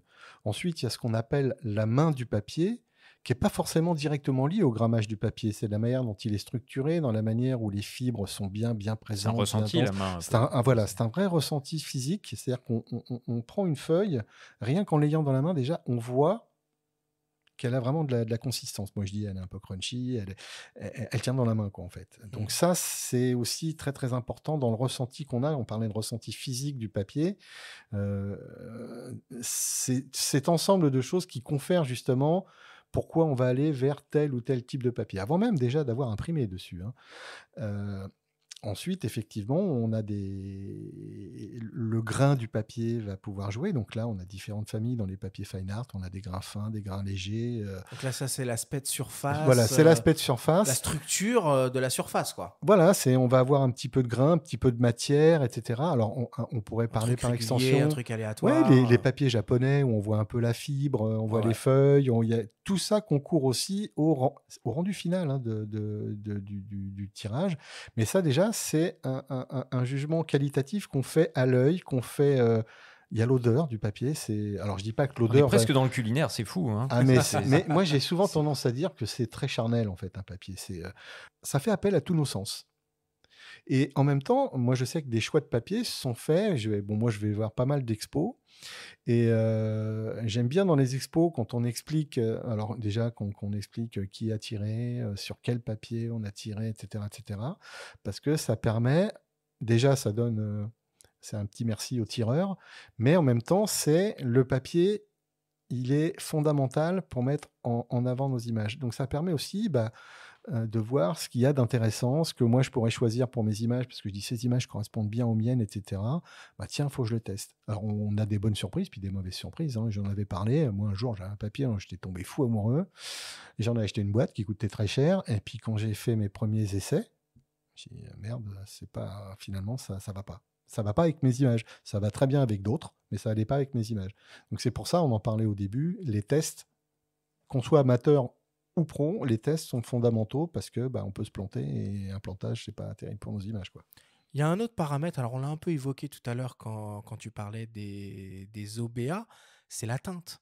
On va trouver des papiers chauds et des papiers froids. Tu peux nous expliquer un peu ça ? Alors déjà... Peut-être rappeler ce que sont les OBA. Oui, les OBA, c'est ce qu'on parlait tout à l'heure, c'est les azuro-optiques. Donc ce sont Optical Brightening Agents. Voilà, exactement. Ce sont donc des composants chimiques, ce sont des agents chimiques qu'on rentre dans le papier qui vont permettre d'augmenter cette sensation de blancheur. Bon, je ne rentre pas dans le débat technique pur, hein, mais comme disait Coluche, mon papier va être plus blanc que blanc que blanc que blanc. Bon, voilà, ça augmente la blancheur. Et transparent, non, plus blanc que blanc. Plus blanc que blanc, c'est transparent, après c'est gris clair. Alors après, Arthur disait, il y a des papiers chauds, il y a des papiers froids. Alors d'abord, je dirais déjà, il y a les papiers, on va dire neutres, c'est-à-dire c'est des papiers qui ont une blancheur, on va dire à peu près classique. Donc c'est une notion, la blancheur, on l'exprime en lab. On peut dire mon papier, il est blanc avec tant de L, tant de A, tant de B. Ensuite, il y a des papiers chauds. Donc là, c'est des papiers en théorie, des papiers chauds qui ont beaucoup moins d'azur optique ou qui n'en ont pas du tout même, hein, justement. Et là, on a vraiment ce qu'est le papier. Un papier, de manière naturelle, n'est pas jaune, blanc. quoi. Il est un peu jaune. Moi, personnellement, j'aime beaucoup ces rendus. Ça va bien avec mes images. Ça va pas forcément bien avec les images de tout le monde. Et il y a des papiers plus froids. Donc, papier Colgate. Je me brosserai pas les dents avec un papier. Et il y a des papiers donc beaucoup plus blancs qui vont bien correspondre à des types d'images. Donc, ça permet en fait d'avoir différents aspects de blanc du papier qui vont correspondre en fait à tout ce qu'on peut avoir comme type d'image et qui va correspondre à un besoin personnel de tel ou tel photographe. Moi, je préfère personnellement des papiers neutres ou des papiers chauds, mais il y en a qui vont tirer sur des papiers froids et ça se comprend parfaitement, quoi. Alors, il y a un terme qui revient assez souvent quand on parle de papier d'impression, fine art, c'est celui de barité. On a rencontré Didier Fontan, qui est tireur d'art au laboratoire Les Trois Univers de l'Image, ainsi que producteur et réalisateur d'images fixes et animées. Et on lui a demandé de nous expliquer finalement ce que c'était un papier barité. On l'écoute. Alors, pour parler des papiers barités, il faut faire un tout petit préambule. C'est que, contrairement à ce qu'on peut penser, il faut prendre la chaîne par le bout. Et donc, effectivement, ça tient en un mot, c'est le mot papier. S'il est barité, effectivement, on va dire c'est encore mieux pour plein de raisons. Mais il existe tellement de papiers disponibles dans toutes les marques que c'est très difficile de s'y retrouver. En fait, le papier barité, c'est un papier qui reprend l'idée des papiers argentiques de la grande époque. Je pourrais citer l'Ilford Gallery ou l'ACFA Record Rapid, qui étaient des papiers avec lesquels on faisait des expositions et des tirages numérotés après-guerre, on va dire. Alors, dire à quelle date est apparu le papier barité, j'en serais bien incapable. Mais en tout cas, Le papier barité présente une capacité à se conserver dans le temps plus importante qu'un papier ordinaire. Il a une couche de sulfate de barium à sa surface, qui des fois est remplacée par une couche de dioxyde de titane qui n'est pas vraiment, qu'on ne pourrait pas appeler papier barité. Et les constructeurs jouent un petit peu là-dessus. Donc, il faut faire très attention, il faut regarder attentivement les notices techniques pour être sûr que le papier est dit barité. Voilà. Alors, l'autre chose à connaître, c'est qu'on peut avoir des papiers barités sur des papiers photos à base de cellulose, d'alpha-cellulose, donc de bois, ou bien à partir de supports coton. Alors tout ça, en donnant une idée précise, c'est qu'il faut que ce soit 100% coton ou 100% alpha-cellulose. Ça, c'est très important, sans azuran optique, enfin, tout ce que les gens connaissent, les spécialistes connaissent autour de la nature et la caractéristique technique d'un papier. Et pour finir, l'intérêt du papier barité, eh bien, c'est qu'il présente une profondeur, il donne une profondeur à l'image inégalée, notamment sur les papiers satinés, voire les papiers qu'on pourrait appeler semi-brillants ou presque brillants, comme on en trouve chez Permajet ou Anemul. Alors à l'entendre, on a un peu l'impression que le papier barité, c'est un peu le top of the top. Bah, comme je l'ai dit tout à l'heure, effectivement, les papiers barités, c'est un petit peu l'aristocratie, on va dire, du papier jet d'encre. Et je dirais justement des papiers photos. Pour ça que moi, je ne le mets pas dans les fine art, mais dans les papiers photos. Didier a mis le doigt sur les choses qui sont importantes, effectivement. Alors, l'origine des barités en jet d'encre, évidemment, vient. On avait des papiers barités à l'époque de l'argentique, mais les papiers barités, ils étaient utilisés essentiellement pour le tirage noir et blanc. Aujourd'hui, le barité, évidemment, on va l'utiliser en noir et blanc en impression jet d'encre, mais on s'en sert aussi en couleur. Alors, ce sont des papiers qui, effectivement, ont déjà des capacités techniques, ont des gamutes assez larges, un peu comme les papiers photos. Et des max très élevés aussi, non? Mais ça, on n'en a pas parlé, il faudrait peut-être que tu expliques. Alors, Ça, des c'est D-Max super très important. élevés, justement. Alors, Qu'est-ce que c'est la D-Max? Alors, la D-Max, en fait, c'est pour un papier, c'est, on va dire, la mesure du noir le plus profond qu'on va pouvoir obtenir. Donc, un papier photo, en général... Donc, c'est un rapport avec l'encre, forcément. C'est un rapport avec l'encre, mais c'est aussi vrai que l'argentique. On mesurait la D-Max d'un papier, en fait, c'est sa capacité à reproduire un noir le plus profond qui soit, on va dire. Donc après, c'est des mesures qu'on fait au densito. Et la D-Max va pouvoir influencer effectivement le contraste général d'une photo, noir et blanc ou couleur, toujours en jet d'encre. Mais en même temps, quand on est en noir et blanc, la valeur de noir maximum qu'on va pouvoir reproduire avec ce papier et le blanc va permettre de pouvoir avoir une palette de gris qui soit encore plus étendue. Plus la D-Max est élevée, plus on va pouvoir tirer un petit peu sur la palette de gris. J'ai toujours entendu ça, moi, que les barités offraient une incroyable palette de gris. Tu vois, moi, j'avais ça en tête, en fait. Oui, mais alors maintenant, il y a des papiers photos. Si je prends le Premium Glossy d'Epson, on parle d'Epson, c'est un papier, moi je l'ai mesuré à 2,86, qui est une D-Max complètement folle quand on réfléchit bien avec les dernières générations de machines. Ça permet aussi de faire des superbes tirages aussi en noir et blanc. Et le Premium Glossy est un papier qui est gorgé d'azuran optique. Mais le barité, donc Didier l'expliquait, le barité, c'est ce qui va permettre effectivement d'accroître cette blancheur du papier, mais de manière naturelle. C'est un composant minéral à la base, le barium. Contrairement effectivement au dioxyde de titane qui est présent dans la plupart des papiers, qui va donc donner effectivement la blancheur, qu'on va augmenter ou non avec des azurants, le barité va permettre effectivement de donner cette belle blancheur au papier et de pouvoir effectivement avoir cette D-Max élevée. Alors, c'est aussi donc un papier qui est privilégié pour le tirage noir et blanc en jet d'encre, mais aussi pour le tirage en couleur aujourd'hui. C'est-à-dire que moi, je fais beaucoup de tirages sur des papiers barités. Alors, encore une fois, pas n'importe lesquels, parce que certains fabricants ont eu la mauvaise idée d'aller aussi quand même mettre des azurants optiques dans leurs papiers barités. Alors, encore une fois, il y en a, c'est léger, c'est modéré, mais il y en a. Certains fabricants ont bien réagi. Canson vient de sortir un papier, ils communiquent en plus dessus. Je suis très content sur le fait qu'il n'y ait pas d'azurant optique dans leur barité, alors que leur gamme avant avait un petit peu d'azurant optique. Là, tu parlais de barité pour la couleur. Tu aurais comme ça un ou deux modèles de papier qui te viendraient à l'esprit, qui serait sympa? Alors, il y a un papier que j'aime beaucoup. C'est un papier, à la base, c'est un papier américain de chez Moab. C'est le Juniper Barita. Alors, en plus, ce papier, il a les vertus d'être un pur coton. Donc, c'est un papier assez noble à ce niveau-là, déjà. Barité, ça ramène encore plus à sa noblesse.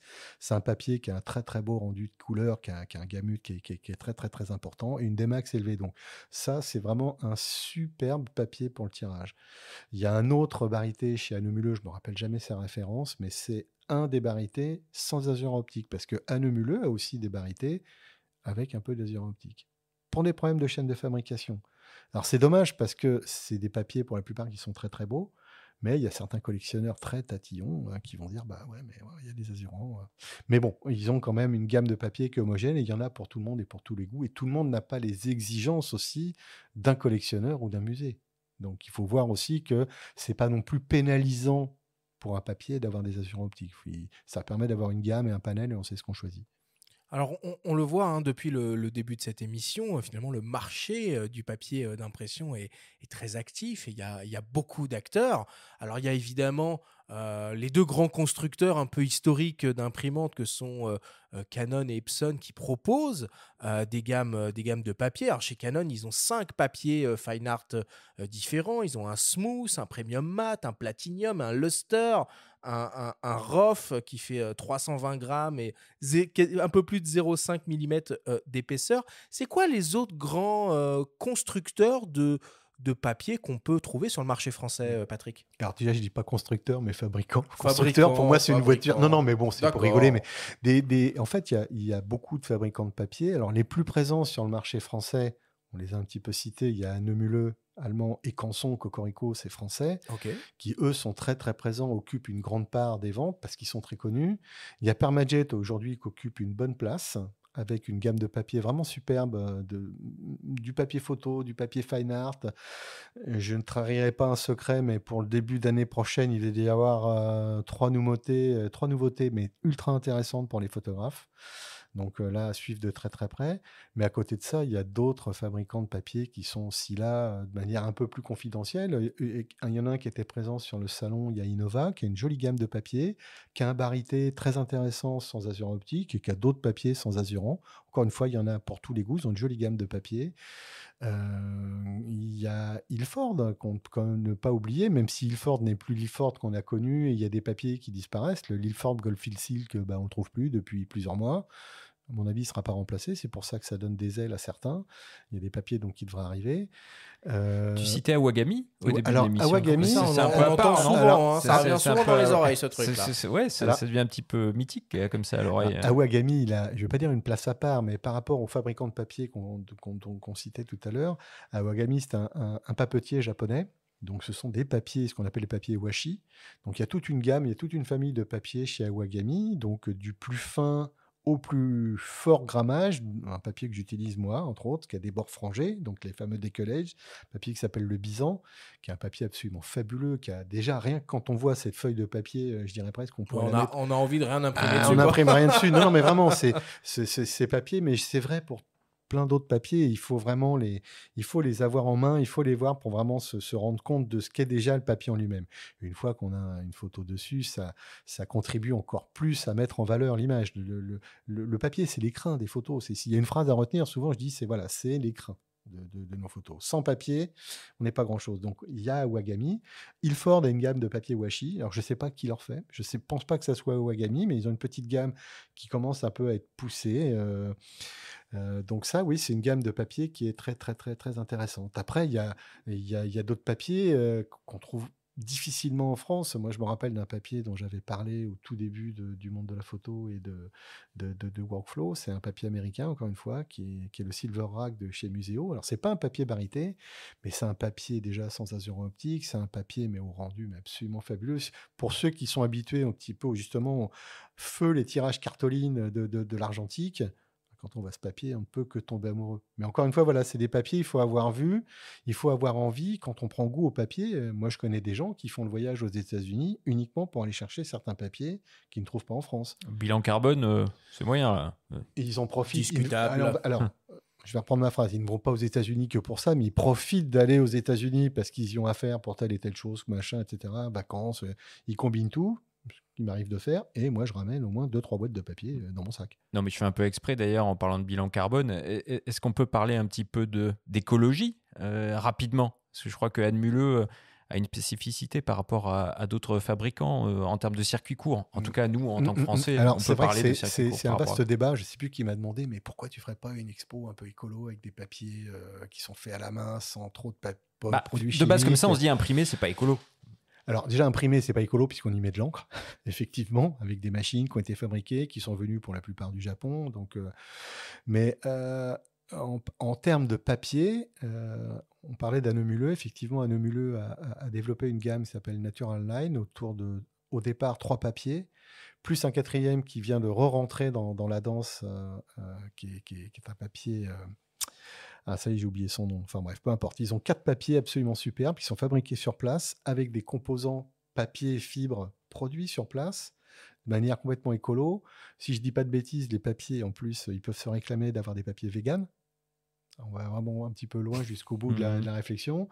On pourrait faire une expo effectivement complètement écolo là-dessus, mais on parlait effectivement de l'encre. L'encre, c'est pas vraiment très, très écolo, produire de l'encre, etc. Les machines, il faut les produire. Bon, est-ce que c'est vraiment écolo ou pas? Mais bon, l'argentique n'était pas spécialement plus écolo non plus quand on voit tous les composants qui rentraient en ligne de compte dans un papier argentique. Bon, maintenant qu'on y voit un peu plus clair et qu'on a choisi son papier, c'est le moment où on va passer à la réalisation du tirage en lui-même. Alors là, il y a plusieurs options. Soit on le fait soi-même, si on a la chance d'avoir une imprimante photo, soit on le fait faire par un laboratoire spécialisé. Mais en tout cas, dans tous les cas, il est important de faire matcher, de faire correspondre son papier avec l'imprimante et les encres, et donc d'utiliser ce qu'on appelle un profil ICC d'impression adéquat.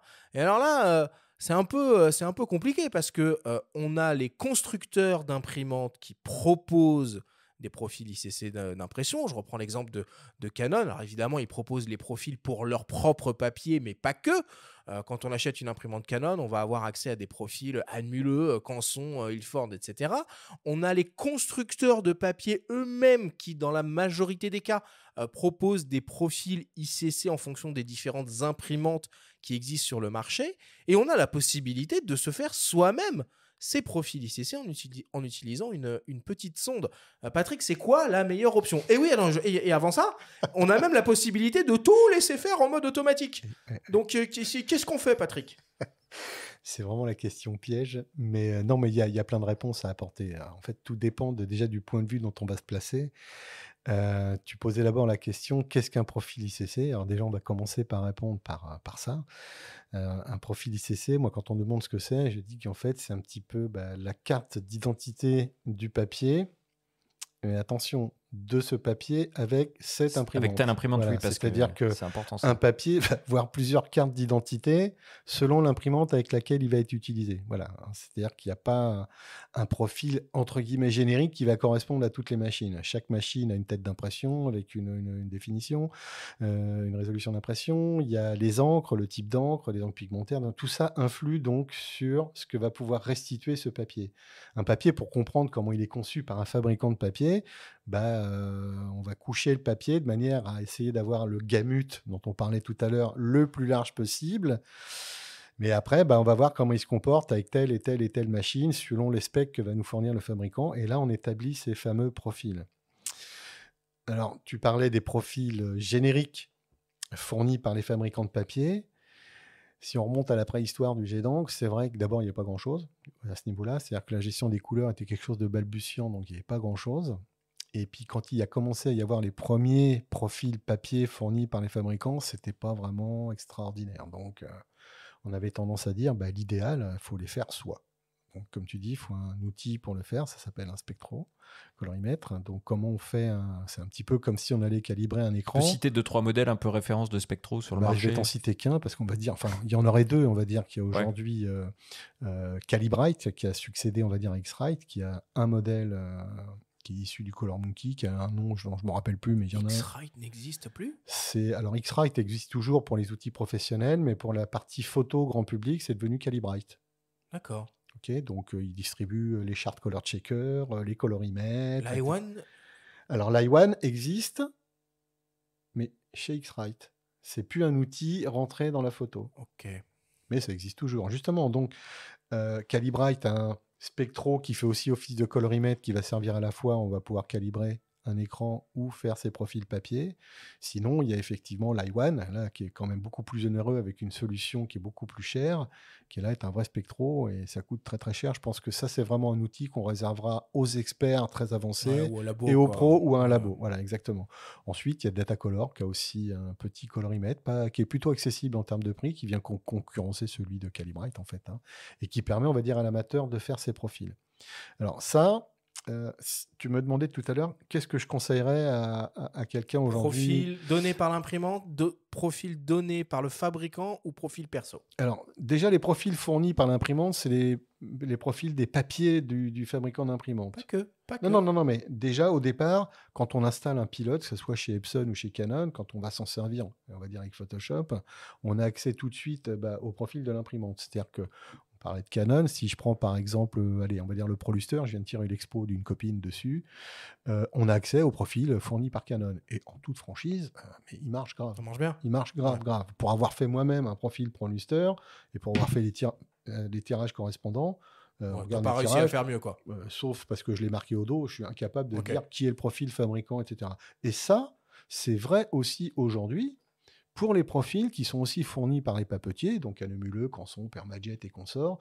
Aujourd'hui, les gens qui font ça aujourd'hui font ça avec les mêmes outils que nous, hein, c'est-à-dire les outils d'X-Rite, Calibrite ou les outils de Datacolor. Et on a des profils, franchement, qui sont ultra performants. C'est-à-dire qu'il y a un vrai progrès qui a été fait. Maintenant, quand on veut vraiment pousser le raisonnement jusqu'au bout, ce que fera certainement un labo ou un pro, moi ça m'arrive de le faire, j'achète du papier en grosse quantité et je regarde les références du papier comme avant, on regardait un petit peu les lots des films qui venaient du même lot de films.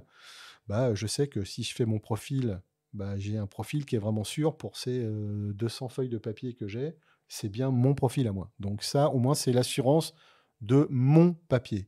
Mais en toute franchise, encore une fois, quand on voit le profil fourni par le fabricant et celui que j'aurais obtenu moi, il y a peu.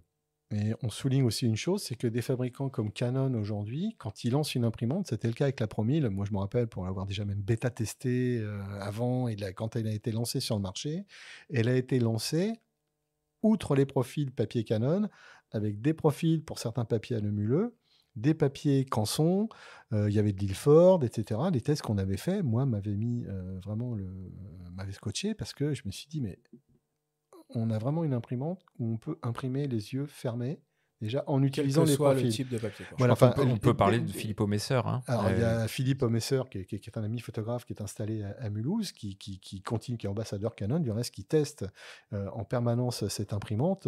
Il était unanime quand on a fait les tests ensemble. J'ai réussi à le convaincre que ces images qu'il ne voulait pas imprimer sur tel et tel papier, il adoptait et la machine et les papiers. Et pour répondre à, je crois que c'est la dernière question que tu posais tout à l'heure, peut-on se fier aux pilotes fournis par un fabricant d'imprimante sans utiliser de profil ICC? Alors moi, j'ai toujours tendance à dire qu'au moins, l'utilisation des profils ICC, c'est l'assurance de la répétabilité. C'est-à-dire que je peux imprimer à 10 mois d'intervalle. À partir du moment où j'ai utilisé le même profil avec ma même machine et mon papier, j'ai vraiment la même chose. Le pilote, ça a vachement progressé. Je reste vraiment étonné de voir que quand on suit le pilote, le processus classique, pompé. Alors attention, en restant aussi dans des schémas classiques d'utilisation de papier, des papiers photos, sans sortir trop des sentiers battus, ça sort super bien. Bon. C'est pas mal finalement, ça veut dire qu'on se concentre sur le choix du papier en tant que tel, quoi. On le respire, on le touche. J'ai dit tout à l'heure en guise de préambule qu'il y a pour moi un vrai contact charnel avec le papier. Il y a un vrai contact physique qui fait appel à tous les sens. Le papier, c'est la vue, c'est le toucher. Il y a vraiment une odeur du papier. Vous verrez qu'un papier baryté a vraiment une odeur. Alors je dis pas que ça embaume la pièce de barium, c'est faux, mais quand on approche la feuille près de son nez, ne serait-ce que pour la voir un peu plus près, regarder un petit peu l'état de surface par rapport à l'angle qu'on va mettre avec une feuille, on sent les odeurs du papier, on sent les odeurs des composants, etc., etc. Il y a un vrai contact physique. On va conclure là-dessus. Merci beaucoup, Patrick, pour toutes tes explications. Et on passe à la suite avec le débrief.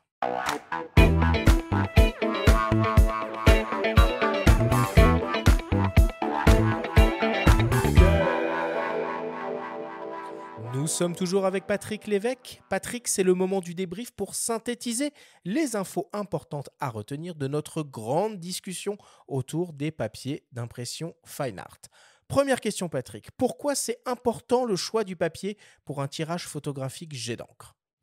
Le papier, c'est super important parce que d'abord, c'est du papier que va naître réellement la photo pour moi physiquement. Tant qu'elle n'est pas imprimée, que ce soit sur un tirage ou dans une revue, dans un livre ou ce qu'on veut, la photo reste encore abstraite, on va dire, elle est juste visible sur un écran. Donc un écran de téléphone, un écran de tablette, d'ordi, peu importe. Le papier, c'est la vie du papier, c'est aussi pour moi une assurance vie. Moi, je peux perdre toutes mes images d'un coup, là, mais si elle est imprimée, on me dirait qu'elle peut brûler quelque part, etc. Sauf que oui, j'aurais est-ce qu'il pas... faut doubler un tirage d'ailleurs papier ? Oui, de toute façon, déjà, on en imprime plusieurs. Quand on vend des tirages, un tirage, on en fait plusieurs exemplaires. On en offre, on en donne, on en vend. Moi, j'en vends. Ils sont numérotés. Oui, mais en archivage, je veux dire. Alors, en Genre à archivage, 2 endroits différents, tu vois. alors on peut, oui, effectivement. Alors, il faut avoir le confort et le luxe d'avoir différents endroits. Mais oui, Parce que Depardon, cet été, a eu chaud. Depardon, il a eu très très chaud. C'est, je pense, un truc qu'il n'avait absolument pas anticipé, mais comme 99% des photographes, on n'imagine pas, il habite à Meudon ou à Clamart, je crois, on n'imagine pas que la foudre va tomber sur notre toit et va cramer toutes mes archives, quoi. Alors, moi, ça m'est arrivé, hein, j'ai perdu 10 ans de ma vie. C'était du temps de l'argentique, dans un incendie. Et en fait, c'est pas l'incendie en soi qui a détruit tout mon travail qui était chez cet ami, mais les pompiers avec l'eau. Et Est-ce que tu peux nous expliquer pourquoi on doit considérer le trio imprimante, encre, papier et non le papier tout seul ? Alors donc, un papier, il a des caractéristiques, mais des caractéristiques qui vont varier selon l'encre utilisée et l'imprimante utilisée. Donc le papier, bien entendu, reste le même, lui, ses composantes ne changent absolument pas, mais par contre, sa capacité à restituer les couleurs, le fameux gamut dont on parle, va être variable selon l'imprimante avec laquelle il est utilisé. Voilà pourquoi ils ont un papier à différents profils. C'est quoi du coup les grandes familles de papier, si on devait essayer de catégoriser les choses ? On va dire que, mis à part les papiers argentiques, on parle d'impression jet d'encre, le marché adresse en vérité 3 marchés. Ils disent d'un côté, 2 marchés, les papiers dits photos, et les papiers fine art, qui sont en général donc des papiers nobles, des papiers à base de coton, même des papiers à traces de bois, et sont même glissés donc dedans les barités par beaucoup. Moi, j'ai tendance à dire... Toi, tu les mets entre les deux. Moi, je mets 3 familles, en fait, les papiers photos, les barités qui font la jointure entre les papiers photos et les papiers fine art. C'est quoi, Patrick Il y a une famille de papiers qu'on n'a pas évoquée quand même, Oui. c'est les papiers canvas. Les papiers canvas, c'est ceux qui permettent d'imprimer sur de la toile, en fait. Et il y a des papiers sans OBA chez certains, il y en a avec, il y a différents rendus de surface, brillants, Les OBA qui sont les assurances optiques. les fameuses dont assurances on optiques. parle dans Ça, la c'est discussion. des papiers, mais qu'on utilise peu en tant qu'amateur, parce qu'après, c'est des papiers, il faut les tendre sur des châssis. Enfin, voilà, c'est pour donner comme un aspect toile. Ça, en général, c'est les labos qui s'en servent. C'est des papiers qu'on trouve plutôt en rouleau plutôt qu'en feuille, mais il en existe. C'est quoi les caractéristiques physiques importantes d'un papier ? Alors, après, je dirais que ça, c'est une affaire de goût. Il y a des gens qui aiment les papiers très, très légers, très, très fins, donc avec un grammage très, très fin. Le grammage ? Le grammage, ça, c'est important. La main du papier, donc c'est cette sensation vraiment à avoir un papier qui est très, très rigide, sans avoir forcément un grammage épais, mais un papier qui vraiment, comme je dis, qui tient dans la main. Donc, ça, c'est une caractéristique qui est importante. Et après, selon qu'on s'adresse aux collectionneurs et aux musées, la présence ou non d'azur optique. Ça, c'est important. Et après, on distingue, on va dire, de types de papier, indépendamment des papiers RC pour la photo. Il y a les papiers purs traces de bois, donc ce que disait Didier, les papiers alpha-cellulose, et les papiers à base de coton, qu'en général, on appelle les photorags. Comment on pourrait faire pour organiser des tests pour choisir son papier ? Il y a plusieurs solutions. Il y en a une qui s'est arrêtée dimanche, c'est d'aller faire un tour sur les salons quand il y a un salon et d'aller voir les stands des papetiers, de regarder un petit peu ce qui est montré, d'avoir accès à des nuanciers. Ensuite, il y a effectivement, quand on peut acheter des petits kits d'échantillons qu'on trouve en dehors des salons. On les trouve sur les salons, mais on peut les trouver chez certains revendeurs. Pour ne citer un que je connais très très bien qui s'appelle Allpage, qui est dans le 15e, qui est spécialiste du papier. Là, ça permet déjà, en même temps, lui, il a beaucoup d'échantillons qu'il peut montrer. Et ça permet d'acheter des kits où on peut acheter différents. Il y a des kits fine art, il y a des kits photo chez certains fabricants, et on peut se frotter à différents papiers pour faire quelques essais. C'est vraiment un argument en faveur du présentiel, du matériel et des salons. C'est-à-dire que Fondamentalement, on est tout dans ce qu'on dit- l'analogique, hein, dans le papier. Là, hein, pour le coup, c'est pas quelque chose qu'on va acheter Ah non, comme non, ça. là, ben justement, on a tendance à dire aujourd'hui qu'il se fait je ne sais combien de millions de photos à la seconde. C'est des photos qui, pour beaucoup, restent au fond d'un smartphone ou d'une tablette, qui dorment, qu'on ne voit même pas. Et ceux qu'on voit, la plupart du temps, c'est sur des écrans. Mais bon, voilà, pour moi, la finalité d'une photo, on parle de papier aujourd'hui, ça reste l'impression. Et l'impression, oui, c'est analogique, en fait. hein. C'est quelque chose de physique, c'est quelque chose, après, comme je disais, de charnel, de visuel. Et oui, il faut pouvoir aller se rendre compte des papiers. Alors, le problème, c'est qu'il y a peu, aujourd'hui, de revendeurs qui vendent du papier. Là, je pleure d'une chose. Profot, qui est à Pignon-sur-Rue, boulevard Beaumarchais, avait un espace consacré au papier. Alors, peut-être que ça a changé depuis que je suis passé. Mais aujourd'hui, on n'y a plus accès à cet espace. C'est un petit peu dommage parce que là, on voyait un peu les papiers, on voyait les différentes références, on savait un petit peu ce qu'il y avait. Et c'est ce qui fait le charme d'une boutique et d'un magasin. C'est par rapport à tout ce qu'on trouve sur Internet qui reste abstrait et qui reste que des références. Mais il ressemble à quoi? Le Muséum Etching, par exemple. Là, à la limite, je peux voir un petit peu ce que c'est, je peux demander au revendeur. Là, on peut plus. Ça, c'est vraiment dommage. Donc, il faut qu'il y ait de la place pour ça. Il faut qu'on puisse les montrer, les toucher un peu, les voir. Enfin, c'est très important. Et pour terminer, est-ce que tu peux un peu nous rappeler les grands constructeurs, les grands fabricants de papier qu'on peut trouver sur le marché français? En France, comme je l'ai dit tout à l'heure, on trouve principalement, on va dire, Annemühle, donc qui est un fabricant de papier allemand, un papetier allemand, Canson, bien entendu, qui est notre champion français, qui a une gamme de papier absolument superbe. Permajet est un acteur aujourd'hui très, très, très présent, qui a une très, très jolie gamme de papier aussi, et qui devrait arriver en début d'année avec 3 belles nouvelles références, dont un que je ne citerai pas, mais que j'ai vu et qui donne l'eau à la bouche. Ensuite, il y a d'autres fabricants un peu plus confidentiels qu'on ne voit pas. Il y en a un qui devrait arriver, qu'on voit déjà chez Allpage, qui s'appelle MediaJet, avec qui j'ai quelques rapports très très intéressants. J'ai vu beaucoup de leurs papiers, j'ai commencé à tester leurs papiers. Ils ont une gamme de papiers sublime, des vrais papiers fine art, sans OBA, enfin, qui offrent des garanties absolument superbes pour les labos, comme pour les tireurs et les photographes. Et eux aussi vont arriver avec quelques papiers, je pense, très intéressants. À suivre de très près. Merci beaucoup, Patrick, pour toutes ces explications.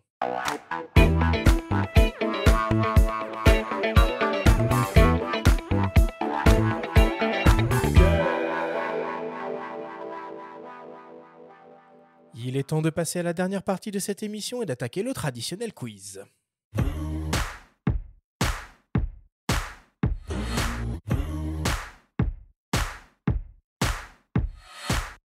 Patrick, le principe du quiz est très simple, tu le connais. Nous avons reçu des questions de la part de nos auditeurs qu'ils t'ont posées via notre compte Instagram en lien ou non avec le sujet de cette émission.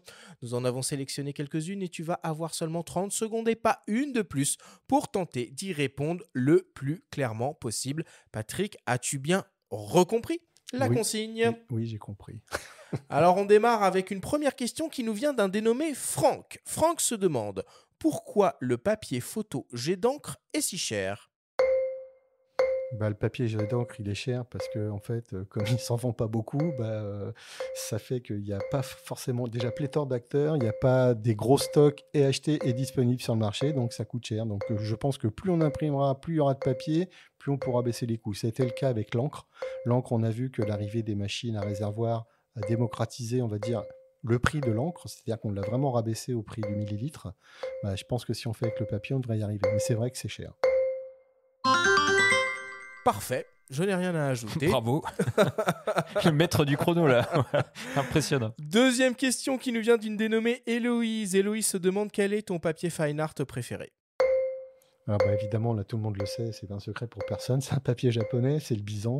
C'est un papier, moi, qui m'a fait triper dès que je l'ai vu, parce que c'est un papier qui a un superbe rendu. C'est un papier qui a 4 bords frangés, j'adore ça. C'est très, très, très, très noble.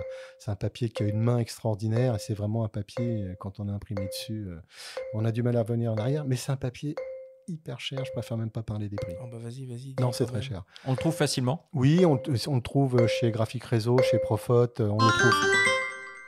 Combien ça vaut la feuille A3? On a 3, je crois qu'on doit être au moins 40 balles la feuille, je crois. Ah oui, d'accord. Ok. Troisième question qui nous vient d'un dénommé Étienne. Étienne se demande: quel est le meilleur setup qu'on puisse imaginer pour se lancer dans l'impression fine art à la maison? L'impression fine art, pour moi, déjà, c'est l'impression pigmentaire. Il n'y a pas pléthore de machines dans ce format, donc c'est une Pro 300 chez Canon ou une PC700 chez Epson. Et ensuite, c'est aller chez un revendeur, prendre les petits kits d'échantillons de papier qu'on trouve qui ne sont pas très chers. Il y a des kits spécialistes photo ou fine art. Et on commence à se faire un petit peu la main avec ou sans profil, mais déjà voir un petit peu les rendus de ces papiers. Et au mieux, si on peut avoir accès à un échantillon de papier, des échantillonneurs, c'est parfait. Et on l'observe comment le papier? Sous quel éclairage? Tiens, on n'a pas trop parlé. L'idéal, c'est quand même un éclairage, on va dire, lumière du jour type 6005 ou 5000. Mais 5000, on parle souvent du D50 comme étalon pour l'observation. C'est vrai que moi, je l'utilise. Mais en fait, ça, le D50, c'est plutôt un truc propre au pré-presse et aux arts graphiques. Et 6005, c'est très très bien et on peut observer. Il y a plein d'ampoules aujourd'hui, type lumière du jour, c'est quand même déjà très bien. C'est mieux qu'un éclairage domestique à très basse température de couleur. 4e question qui nous vient de BG Photo, beau gosse photo du coup j'imagine. Cette personne se demande comment je fais pour faire des tirages géants accolés comme JR. Là, il y a la possibilité de le faire avec une imprimante. Il y a des RIP qui permettent de le faire. Bon, c'est quand même des solutions un peu spécialisées, un peu coûteuses. Et après, j'aurais tendance à dire que si on ne veut pas se lancer soi-même là-dedans, parce que ça peut être coûteux et les tests peuvent être coûteux, c'est voir ça avec un labo. Et je pense que là, avec un labo, on y arrive sans problème. On fait tirer sur du dos bleu ou des choses comme ça. Et plein de labos comme Picto savent le faire. Parfait. Donc bientôt des tirages géants dans tout Paris. De beaux gosses. De beaux gosses. Et enfin, pour terminer, dernière question, une question de mes soins, une question qui tue.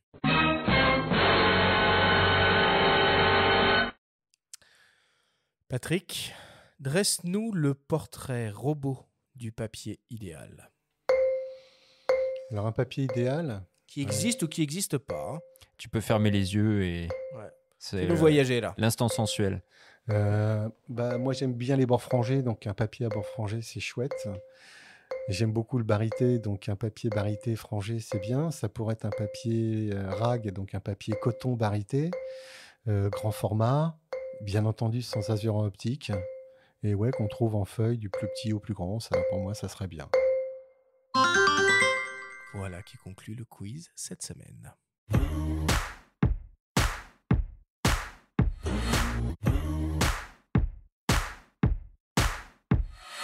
Nous sommes désormais à la fin de cette émission. Patrick, c'était évidemment une nouvelle fois un plaisir de te recevoir dans notre studio, à nos micros, pour parler de cette passion que tu as pour...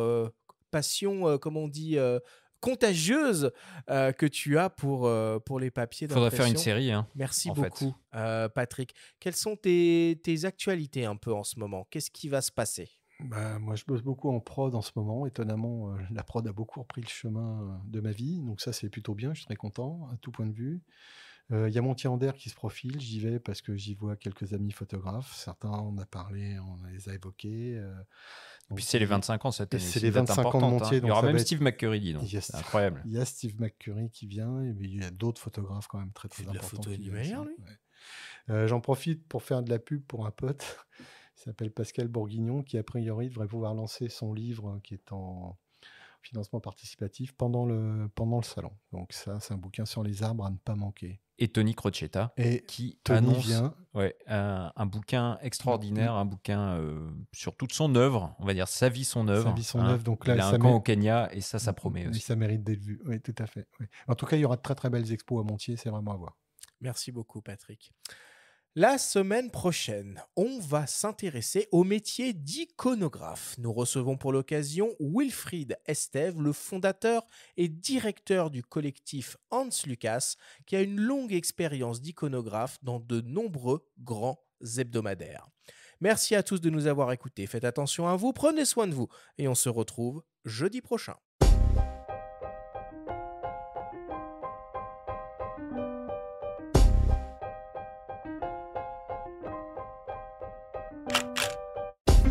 C'était Faut pas pousser les ISO, le podcast hebdo pour tous les passionnés de photos et de vidéos. Toutes les semaines, retrouvez Arthur Azoulay, Benjamin Favier et leurs invités pour parler de sujets matos, techniques et inspiration. Cette émission vous a été présentée par Canon et sa gamme Image Prograph, des imprimantes photos qui offrent des rendus parfaits sur tout type de support papier jusqu'au format A2+, pour une créativité sans limite. Abonnez-vous à notre chaîne et retrouvez l'intégralité de nos émissions depuis toutes les plateformes d'écoute comme Spotify, Apple Podcasts, Google Podcasts, Deezer, Amazon Music et YouTube. Si vous aimez notre podcast, n'hésitez pas à liker, à vous abonner et nous laisser un petit commentaire. Rendez-vous jeudi prochain pour un nouvel épisode. D'ici là, faites de la photo et n'oubliez pas, il ne faut pas pousser les ISO.